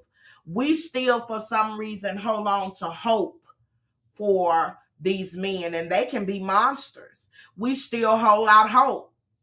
Like, I have no ill will towards my abuser. I wish him well. I pray that he, after he takes accountability for what he did to me and my kid, I wish him love, peace, and success.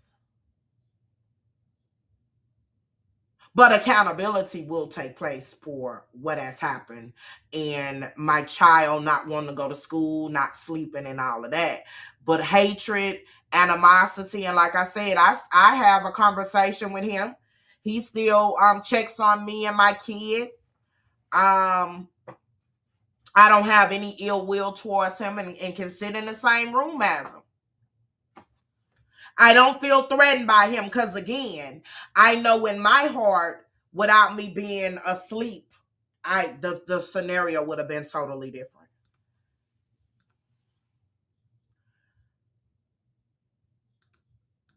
Kim, you are responding to his threatening behavior, which is considered self-defense.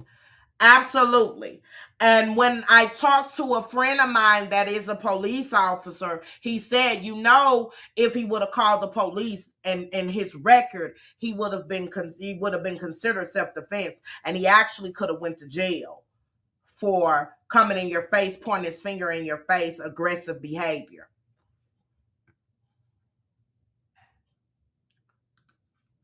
Yes, Miss Candy. I was almost I was 6.5 months. Just made 6.5 months, I believe.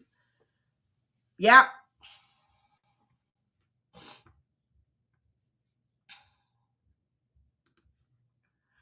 Yep. Emotional abuse is abuse. Yes, it is.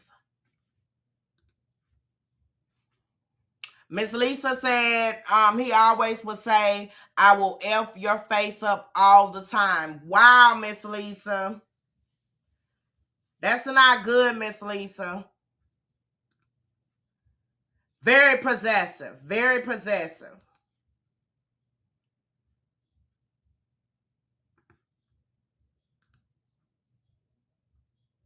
Yeah, so this is what happened to me, guys. Because of my profession and because I've been trained to keep on pushing, I didn't get the proper therapy that I needed when I lost my son. I kind of brushed it under the rug.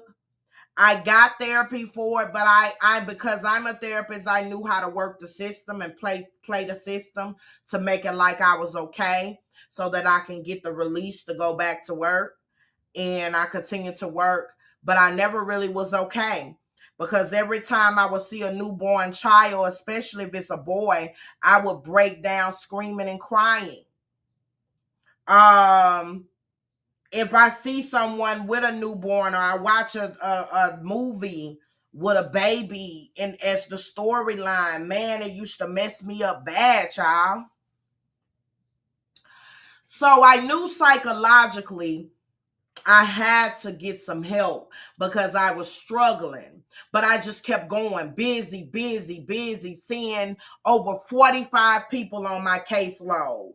I'm working, I'm getting to the bag, I'm steady pushing through, but I'm unhealthy while pushing through, right?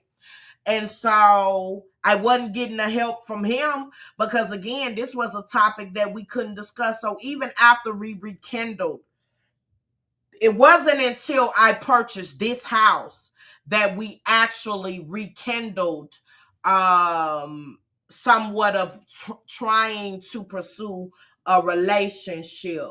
Now, it was unbeknownst to me that he was lying and had a whole nother situation with someone else.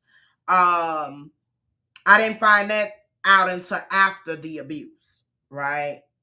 Um, but I never got therapy for that situation. So after the domestic violence situation occurred, both of them was like an atomic bomb. That unhealed trauma, along with that, and then mind you, let me go backwards a little bit. From the situation with my son, I then developed this large cyst on one of my ovaries. And the cyst had torsoed over. For y'all that don't know what torso means, it means twist. It twisted over and started twisting my right ovary. Now, I don't know whether you guys know it or not, but that is a painful, painful, painful, painful, painful. So I woke up in the middle of the night one night in the excruciating pain, and then I began to throw up stomach acid, the yellow stuff that's in your stomach. I began to throw that up. I immediately called my brother to call 911. Now, I began to cry because at the time Destiny was 6 years old. I didn't want my kid to see me being carried out in an ambulance, but I knew I was having a medical emergency. So the ambulance get here. Louisiana, Shreveport rather, have some of the worst roads in the history of roads. And so I'm in so much pain. My blood pressure is up. So they're rushing me to the hospital. I get to the hospital. My pain level is at a 20. I'm not knowing what's going on. My fever, I'm getting a fever, high fever. They call in for me to go to a CAT scan. I go to the CAT scan. About 15 minutes later, 4 doctors come rushing into my room. They say to me, Miss Wilson, we have to do surgery immediately. You have a very large mass on your right ovary. You have to have surgery immediately, life-saving surgery immediately. We have to remove this immediately because it has torsoed over and it's starting to bleed. We have to get it out immediately. Now, right after losing my son, y'all, I had started having issues with my cycle. My cycle was real bad. Now, these are all of the effects of what all my body had went through. But my period was horrible. Fast forward, I have this massive surgery. This guy, the father of my child, was not there not one time in the hospital. So imagine the anger I had for him then about not being there when I lost our son. It now has developed another resentment. Right? Now, again, he later showed me where people told him not to come. He didn't know I was in the hospital, whatever, however, whatever. I was in the hospital for 12 days. 4 of them was spent in ICU. I had to have 4 blood transfusions.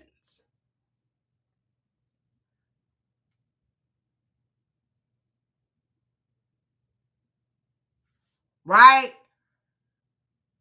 Okay. Let's fast forward and see. My testimony is going to really allow you into the depths of why I don't let nobody disturb what God tells me to do. After spending that time in the hospital, I get out. I'm still in considerable amount of pain because I've been cut open. A bikini cut.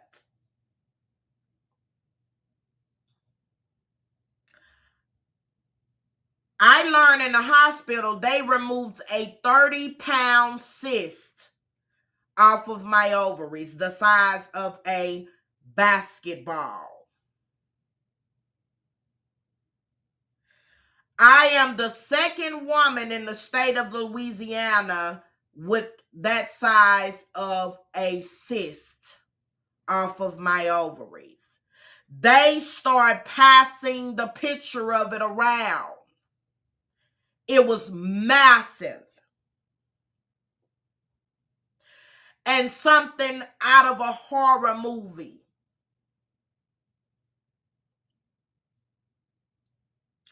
They then asked me for permission for them to send it to the pathologist. Because it was something that was not of this world, looked at like it was, I don't know, but I had never seen anything like it. I began to start screaming.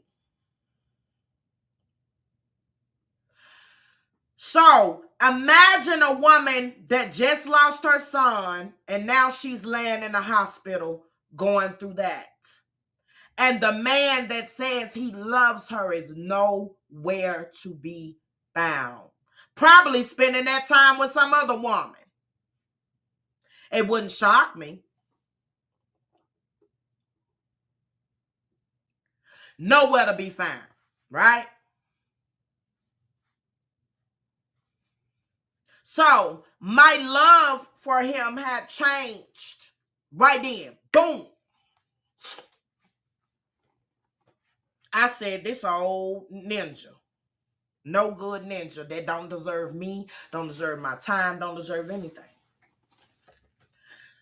So I get out of the hospital. I get a call a weekend.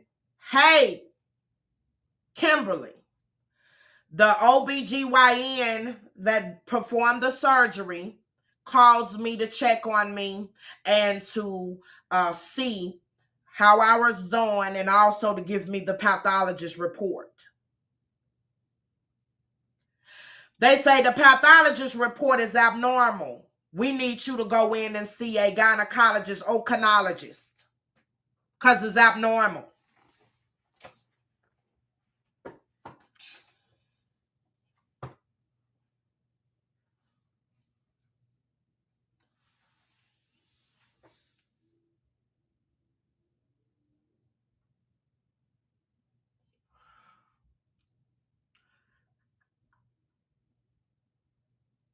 My world stops.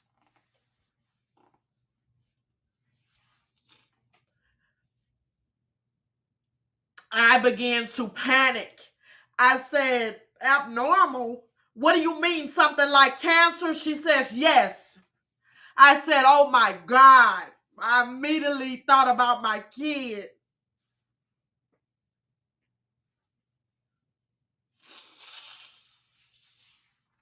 I began to be angry with the doctors. I began to be angry with him. Because again, he was nowhere to be found.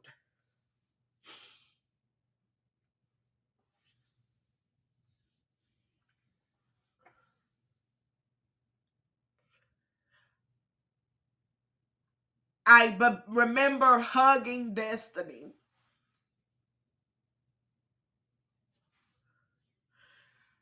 I remember saying, how could I have allowed myself to get involved with this son of a you-know-what? Because had I not allowed myself to get pregnant, this would have never happened to me. How could I have done this? How stupid can I be? These are my raw emotions and what I'm feeling at the time that's going through my mind. So I go to the gynecologist, ocanologist. She says, Miss Wilson, this was abnormal. We do believe that it was some ovarian cancer on it. It was on your ovaries. We do believe. Now, what's very interesting is when we ran your blood, we found no cancer in your blood. We didn't find anything.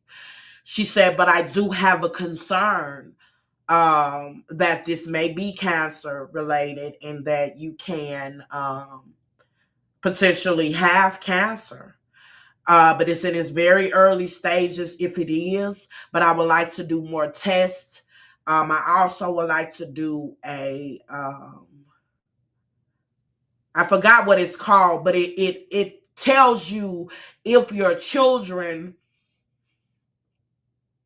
will be susceptible to the gene of cancer as well. She said, your insurance may not pay for it though. And I said, I'm going to pay for it.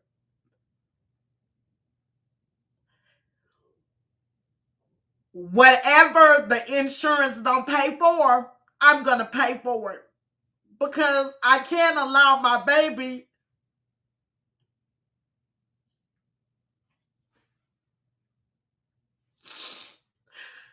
to be exposed to anything.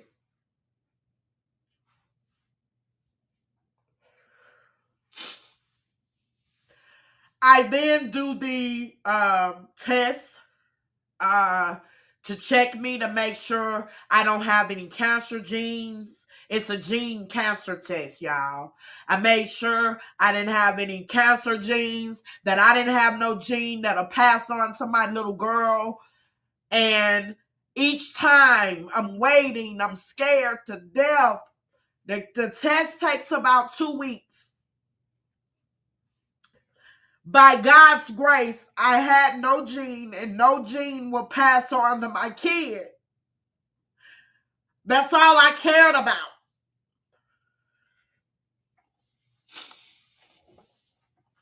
But the doctor says you need to have a full hysterectomy because I believe that this is cancer and it will come back.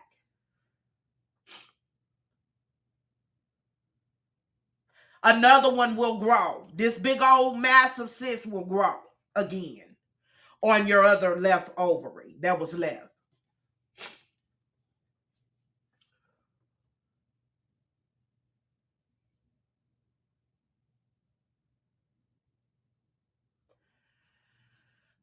So I prayed. I'm a praying person.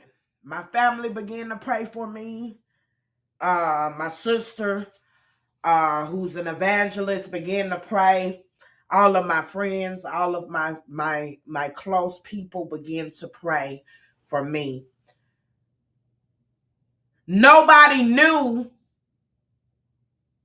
that I was full of anger, though, rage.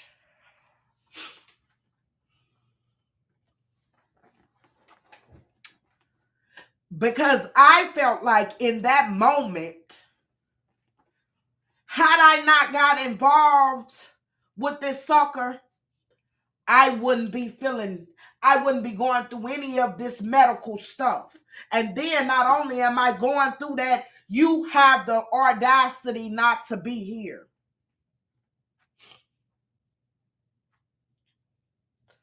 So the hell with you, right?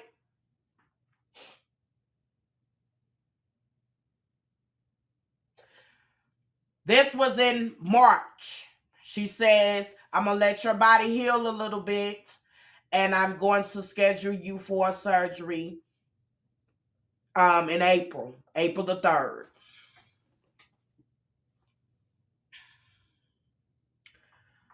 So, mind you, I had just had an open surgery, massive, major surgery on my body.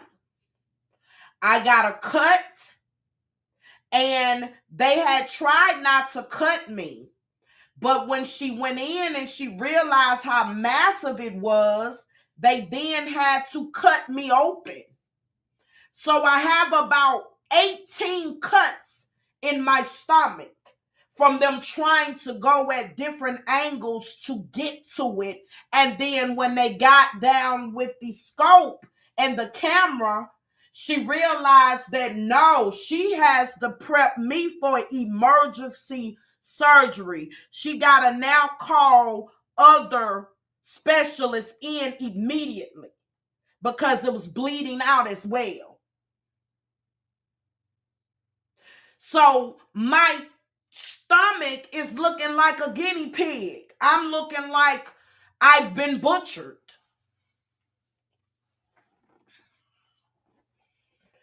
And now mentally, I got to prepare myself for a new surgery.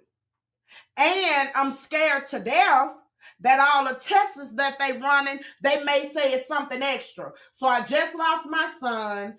I just had a massive surgery, and I'm being told I'm going to have another surgery. And then I'm told once I have this surgery, I will never be able to have children again.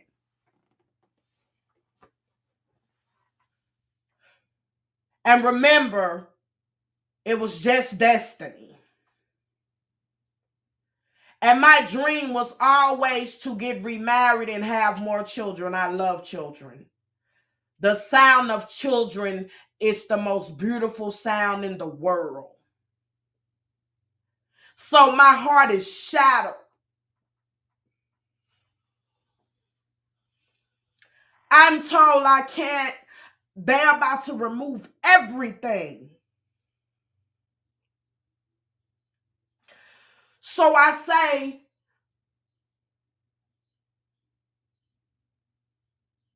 Lord, what can I do? My baby has begged me for another sibling What can I do? Some of my so-called friends were nowhere to be found. A lot of friends that I had been there for financially, mentally, emotionally began to evaporate. And at that time in my darkness, the only thing I had and the only friend I had was Jesus. No money, no career, nothing could prepare me for what I was going through and about to endure.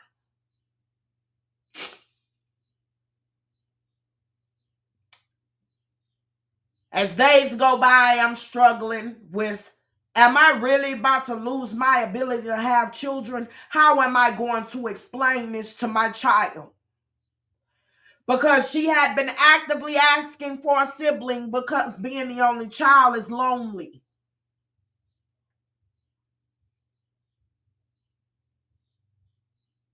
So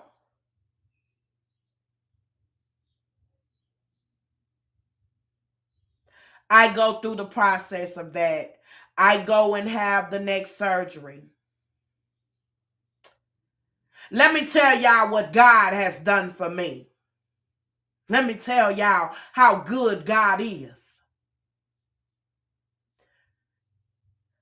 The doctor comes in and she say, Miss Kim,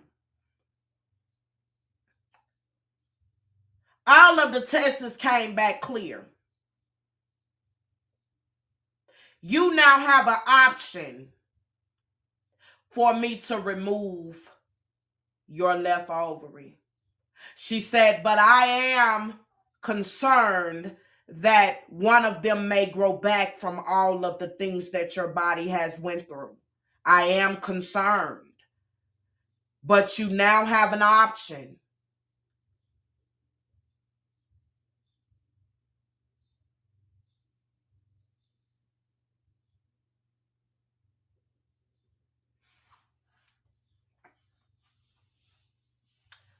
I began to cry, scream, shout, and thank God. Because I knew then that was God working that thing on out for me. I said, go ahead and take it all. I will adopt. Because I need to be here as long as I can for my daughter. God has assured me I will be okay after coming out of this. But go ahead and take it all. She went in. She found no other forms of cysts. She found I didn't have any bleeding, too much bleeding. I didn't have anything. However, I then had to have an appendectomy because of all of the trauma my body had went through. My appendix was about to rupture.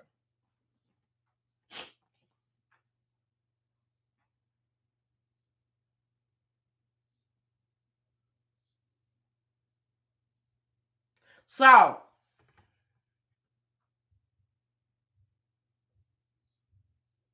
I healed from that. Each hospital visit, this said person was nowhere to be found.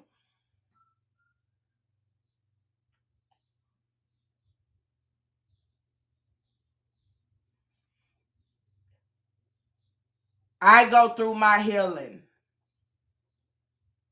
I tricked the system.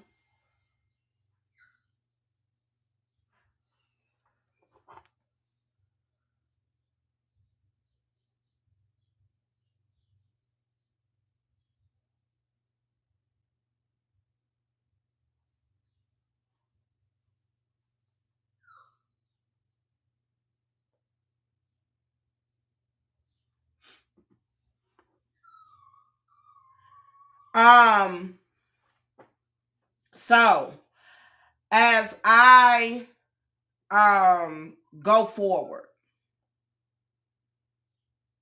I'm thanking God. But because I didn't, I tricked the system and didn't do the therapy that I needed to. I'm now walking around as a woman scorned. I go to my visit to see my gynecologist, endocrinologist. All of my blood work is clear. I thank God there is no cancer. I thank God there is no sign of what I have been through. But to God be the glory. So now you guys know my full story.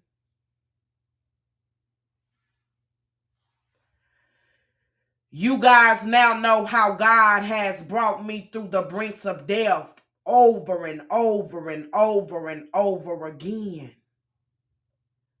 But because of that, I only could rely on God's grace, mercy, and favor.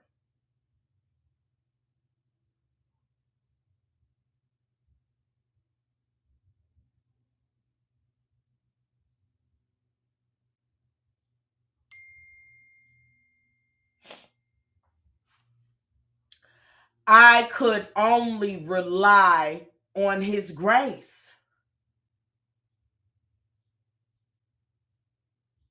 When I lay in that hospital bed struggling to come out of ICU, it was a lot of alone nights where the only thing I can rely on is God, and begging him to give me another opportunity to see my baby girl grow up.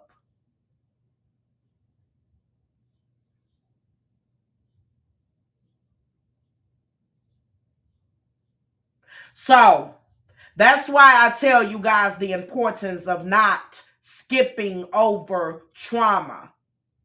Because what'll end up happening, life is gonna keep lifing. And if you're not careful, if you're dealing with unhealed trauma, you're gonna run into another trauma, and it's gonna be like a combustion on you. So what happened is we rekindled. I allowed him to start coming around.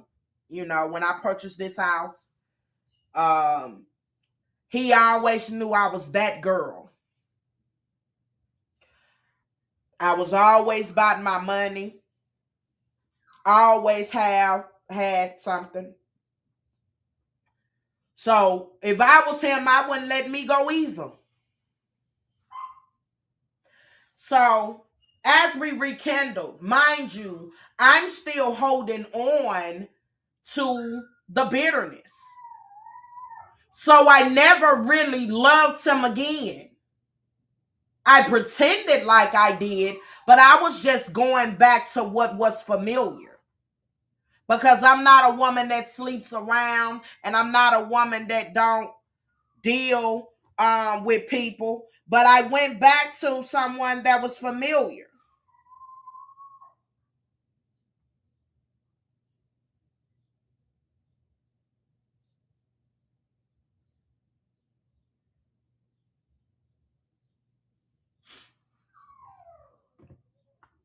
So, that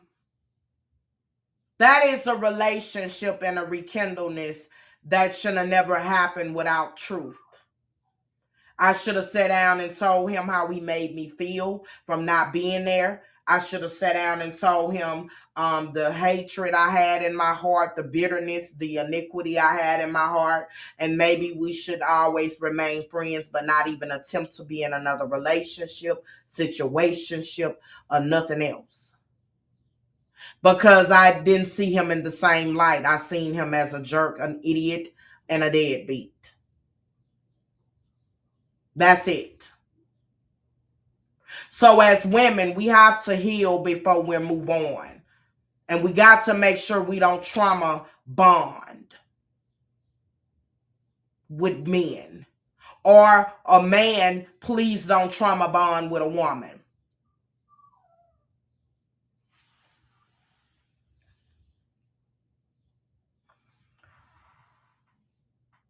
Fast forward. This man knew that I had went through all of this. He knew losing his son. He knew everything Destiny had went through. And the first time I had to have a conversation with my child when she asked me for a brother or sister, and I had to tell her that mommy can't physically have her another brother and sister. However, mommy can adopt. My baby cried so hard that broke my heart.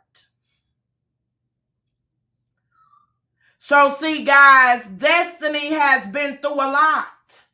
He knows this. She saw her mom be carried out of here barely alive.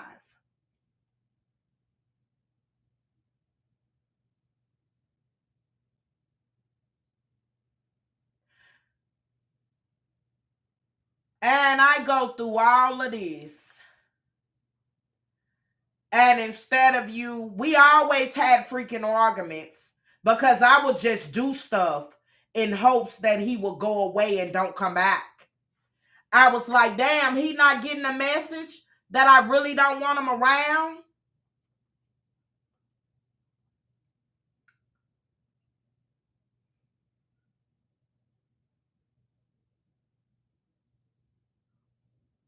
So instead of going ahead, he had accused me of being in a relationship with one of our people that comes on our business page. This guy way from Africa. He had accused me of being with this man, sending money to this man, and I don't even know this man's real name. This man will just come on and show love on our business page. Don't know this man from Adam. So that particular night, he went through my phone and found some old text messages, so he say, where I had been begging somebody to come and make love to me, which is totally not my character. I ain't got to beg no man for no penis today or tomorrow. And I showed him, went back through the phone. He couldn't find the message. And so he really tripped out for no reason. And he later admitted that he was induced by the alcohol on why he did that. But you don't go through nobody's phone either. He waited till I went to sleep and went through my phone. He didn't find anything but a very old text message from one of my childhood friends that I used to date back in the day. Now, mind you guys, this man is now married with a newborn baby. So he couldn't have found any inappropriate messages between me and him.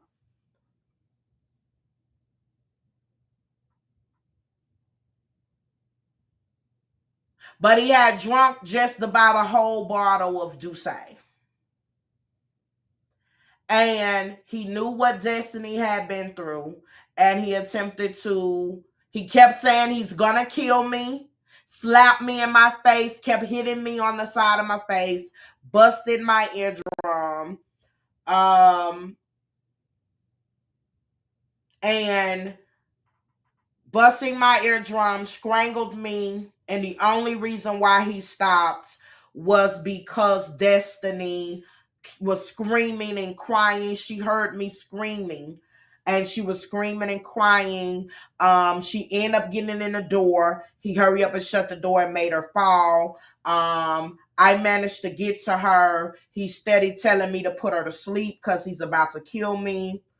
I managed to dial 911 on the phone and slide it up on the Destiny pillow. 911 heard the call and rushed over there. Had he not been drunk, he would have ran. He definitely wouldn't have faced going to jail. He definitely would have ran. But I do believe if my child wasn't here, he would have killed me.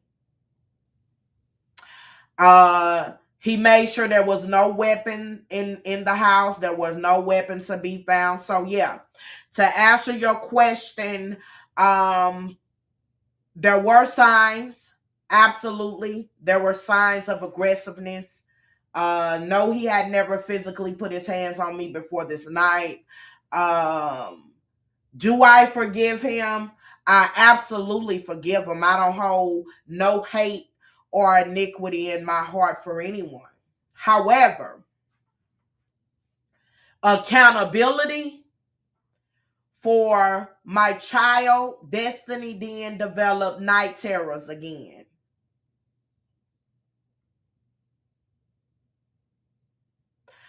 She developed night terrors, and then she was having insomnia. She couldn't sleep.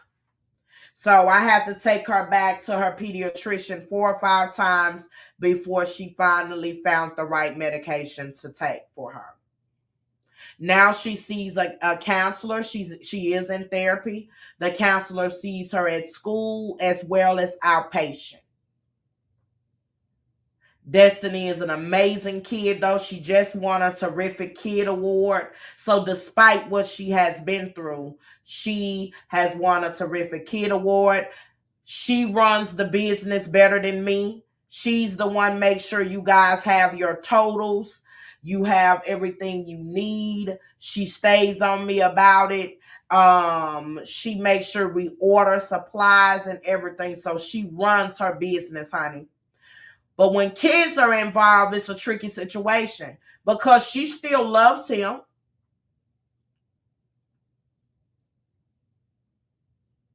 But she knows he has to be accountable for what he done.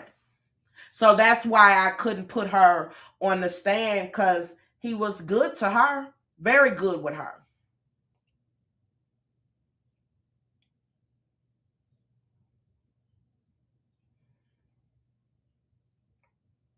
So that's why when I tell you guys, God has been good to me better than I'd have been to myself.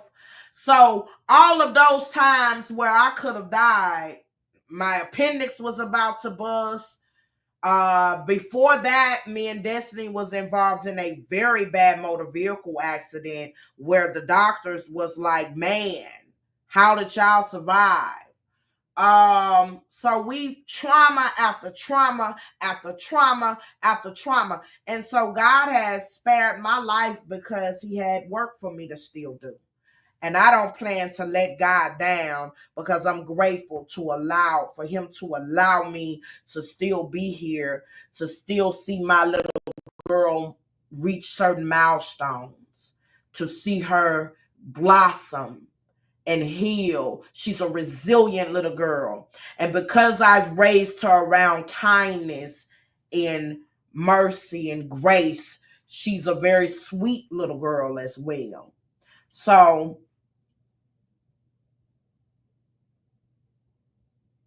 I will say this to anybody. Be kind to people, because you never know what they may have been through. Everybody don't wear what they have been through on their shoulders.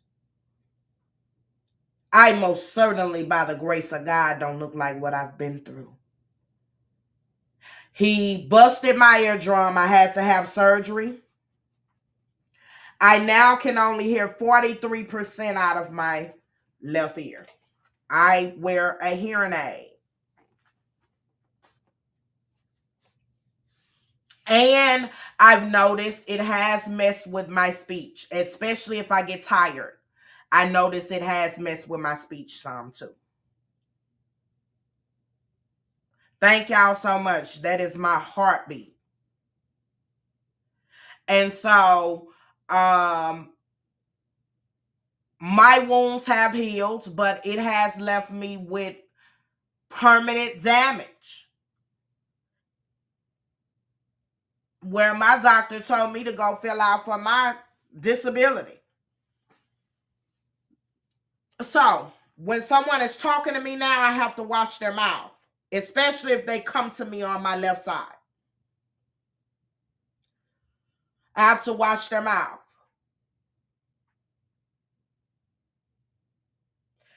And I don't allow Destiny to see me put in my hearing aid or see her any of that, because she broke down crying.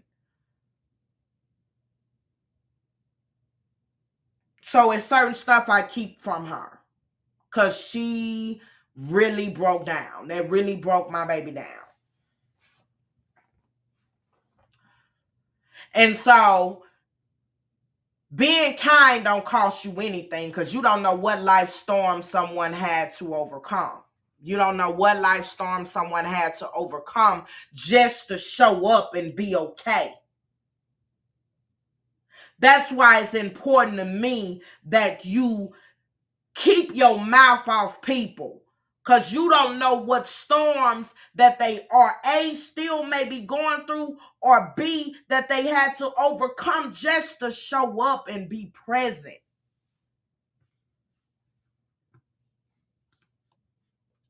Stockholm Syndrome is a psychological response where hostages are abused, victims develop a positive emotional bond with their captors or abusers. Absolutely. God kept you here to raise your beautiful daughter. Absolutely, because she doesn't have any grandparents.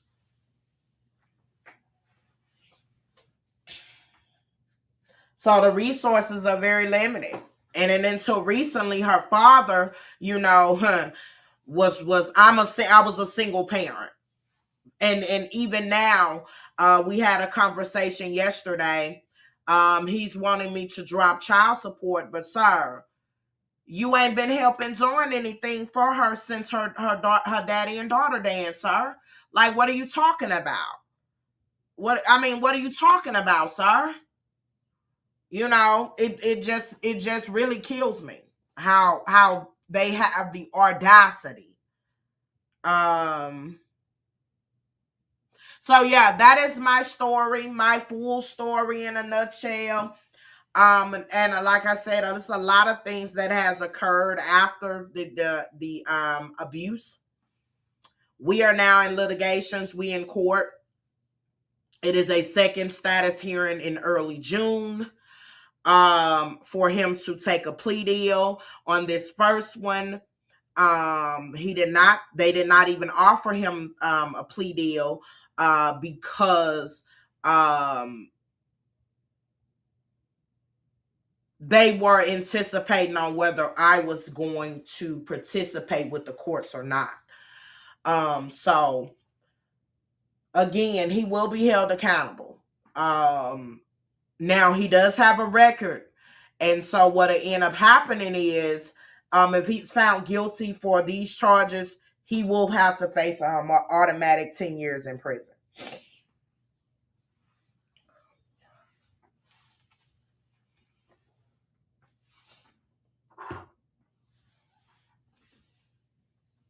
But I don't feel no longer, since I've went through therapy, I no longer blame myself. Now it has made me aware not to enter in another abusive relationship, trauma bond, or none of that with now another man. I am very cautious of entering into a new relationship with anybody. Now they have to get an FBI check.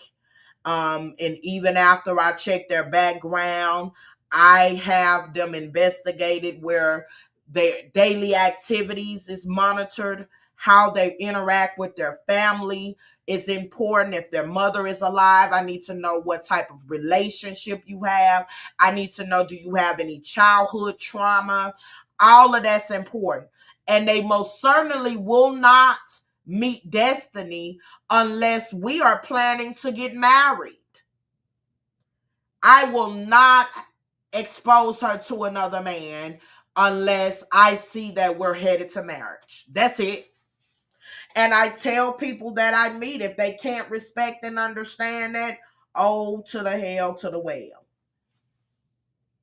But it's my job as her mother to protect her. And I'm 43 years old, so I don't have any patience to get back involved with an abuser, a liar, a cheater, a manipulator, non-compassionate. He has to be compassionate. And I will never trauma bond again. And so it's lessons to be learned in everything that we go through. So that is my story. What God delivered me from is still very, very touching to my heart, not in a hurtful way, but it brings tears to my eyes of gratitude, gratefulness. I'm blessed to be alive. And so everything that I do, I'm going to do it for the kingdom of God. I am going to walk by faith and not by sight and continue to spread the news of how good God is.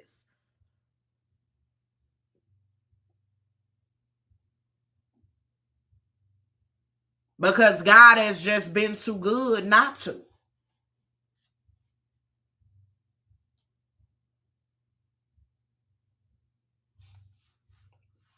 So do y'all have any questions, comments, thoughts, um, or anything from what Tamika shared, I shared, or whatever the case might be? Thank y'all for all y'all prayers and y'all love. But yeah, I give God all the glory. And so I'm here because of the grace of God. That's why I have started a group for women that has lost children, whether it be from a miscarriage, stillbirth, or to gun violence, sickness, or whatever the case might be. It's called A Twinkle of Light. I am bringing it on the internet, and you guys are welcome to be a part of it. We all have to have an outlet, and not many people know that having a miscarriage or having a child stillborn is still very hurtful. And if a man is not equipped emotionally, they will leave you dry. They will not be there the way they're supposed to be.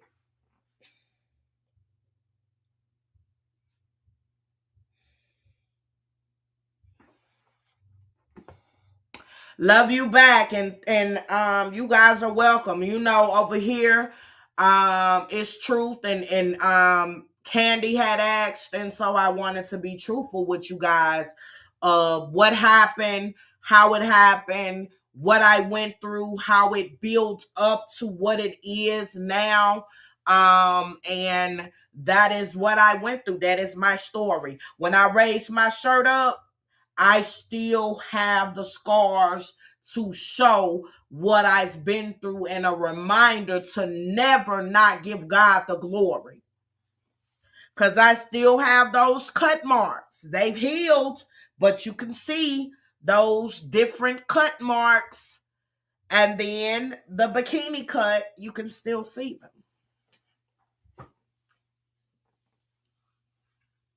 Oh, you're definitely welcome, Candy. I'm glad that we all, because I couldn't do it by myself.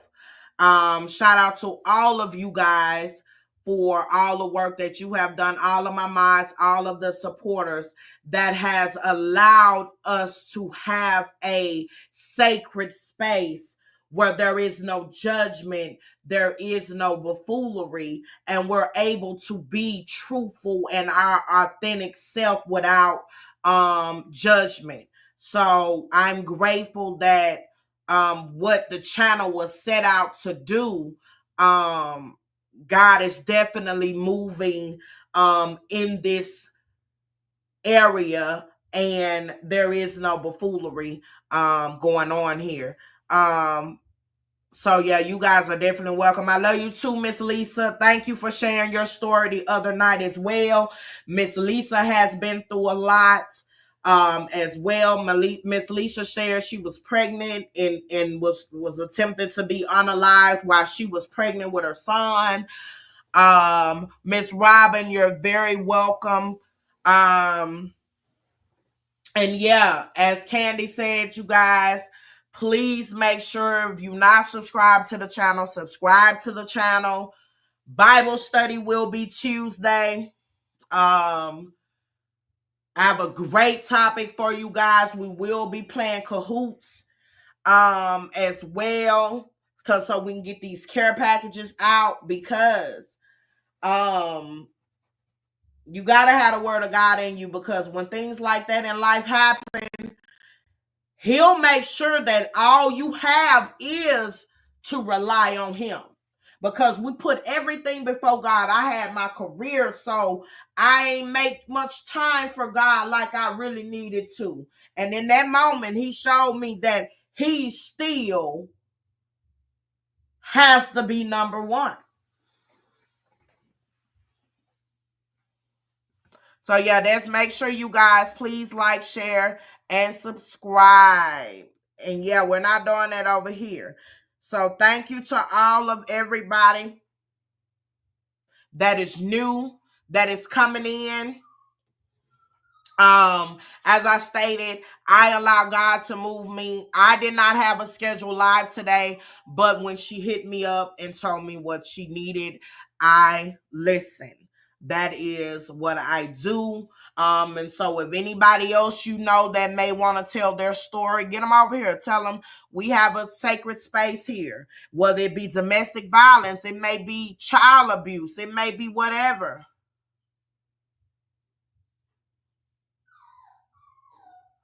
Huh?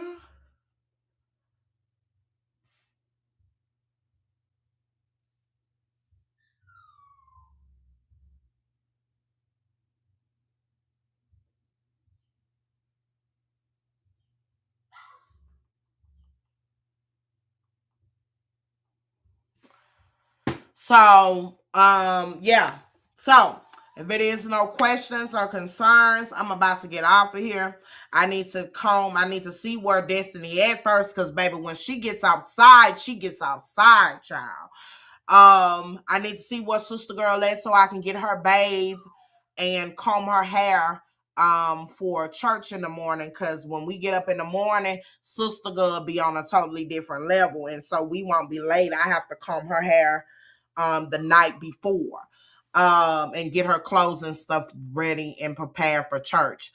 I'm about to get off here so I can make me a vest. We're having Biker Sunday at church tomorrow, and so I need to put some stuff on my vest that I will be wearing and get Sister Girl prepared for church in the morning. So I hope that you guys have a blessed rest of your Saturday evening. If you are not going to church, make sure you give God some of your time. Read your Bible verse, get you some word in. I will be sharing some of my church information on Sundays, some of the Bible lessons that my pastor is giving out as well. So on Sundays, if you guys are incapacitated where you can't make it to church or may not have a church home or whatever the case might be, I will make sure that I share the word of God always with you guys. Thanks so much. I'm chosen. So I love all of you guys. I really appreciate all of you guys. Thank you guys for making the channel what it is. I appreciate all of you guys, and y'all have a very blessed night, and don't let nobody steal your peace. And again, God bless all of you guys. Stay safe, and if it's God's will, I'll see you guys back here on Monday. Be blessed, y'all.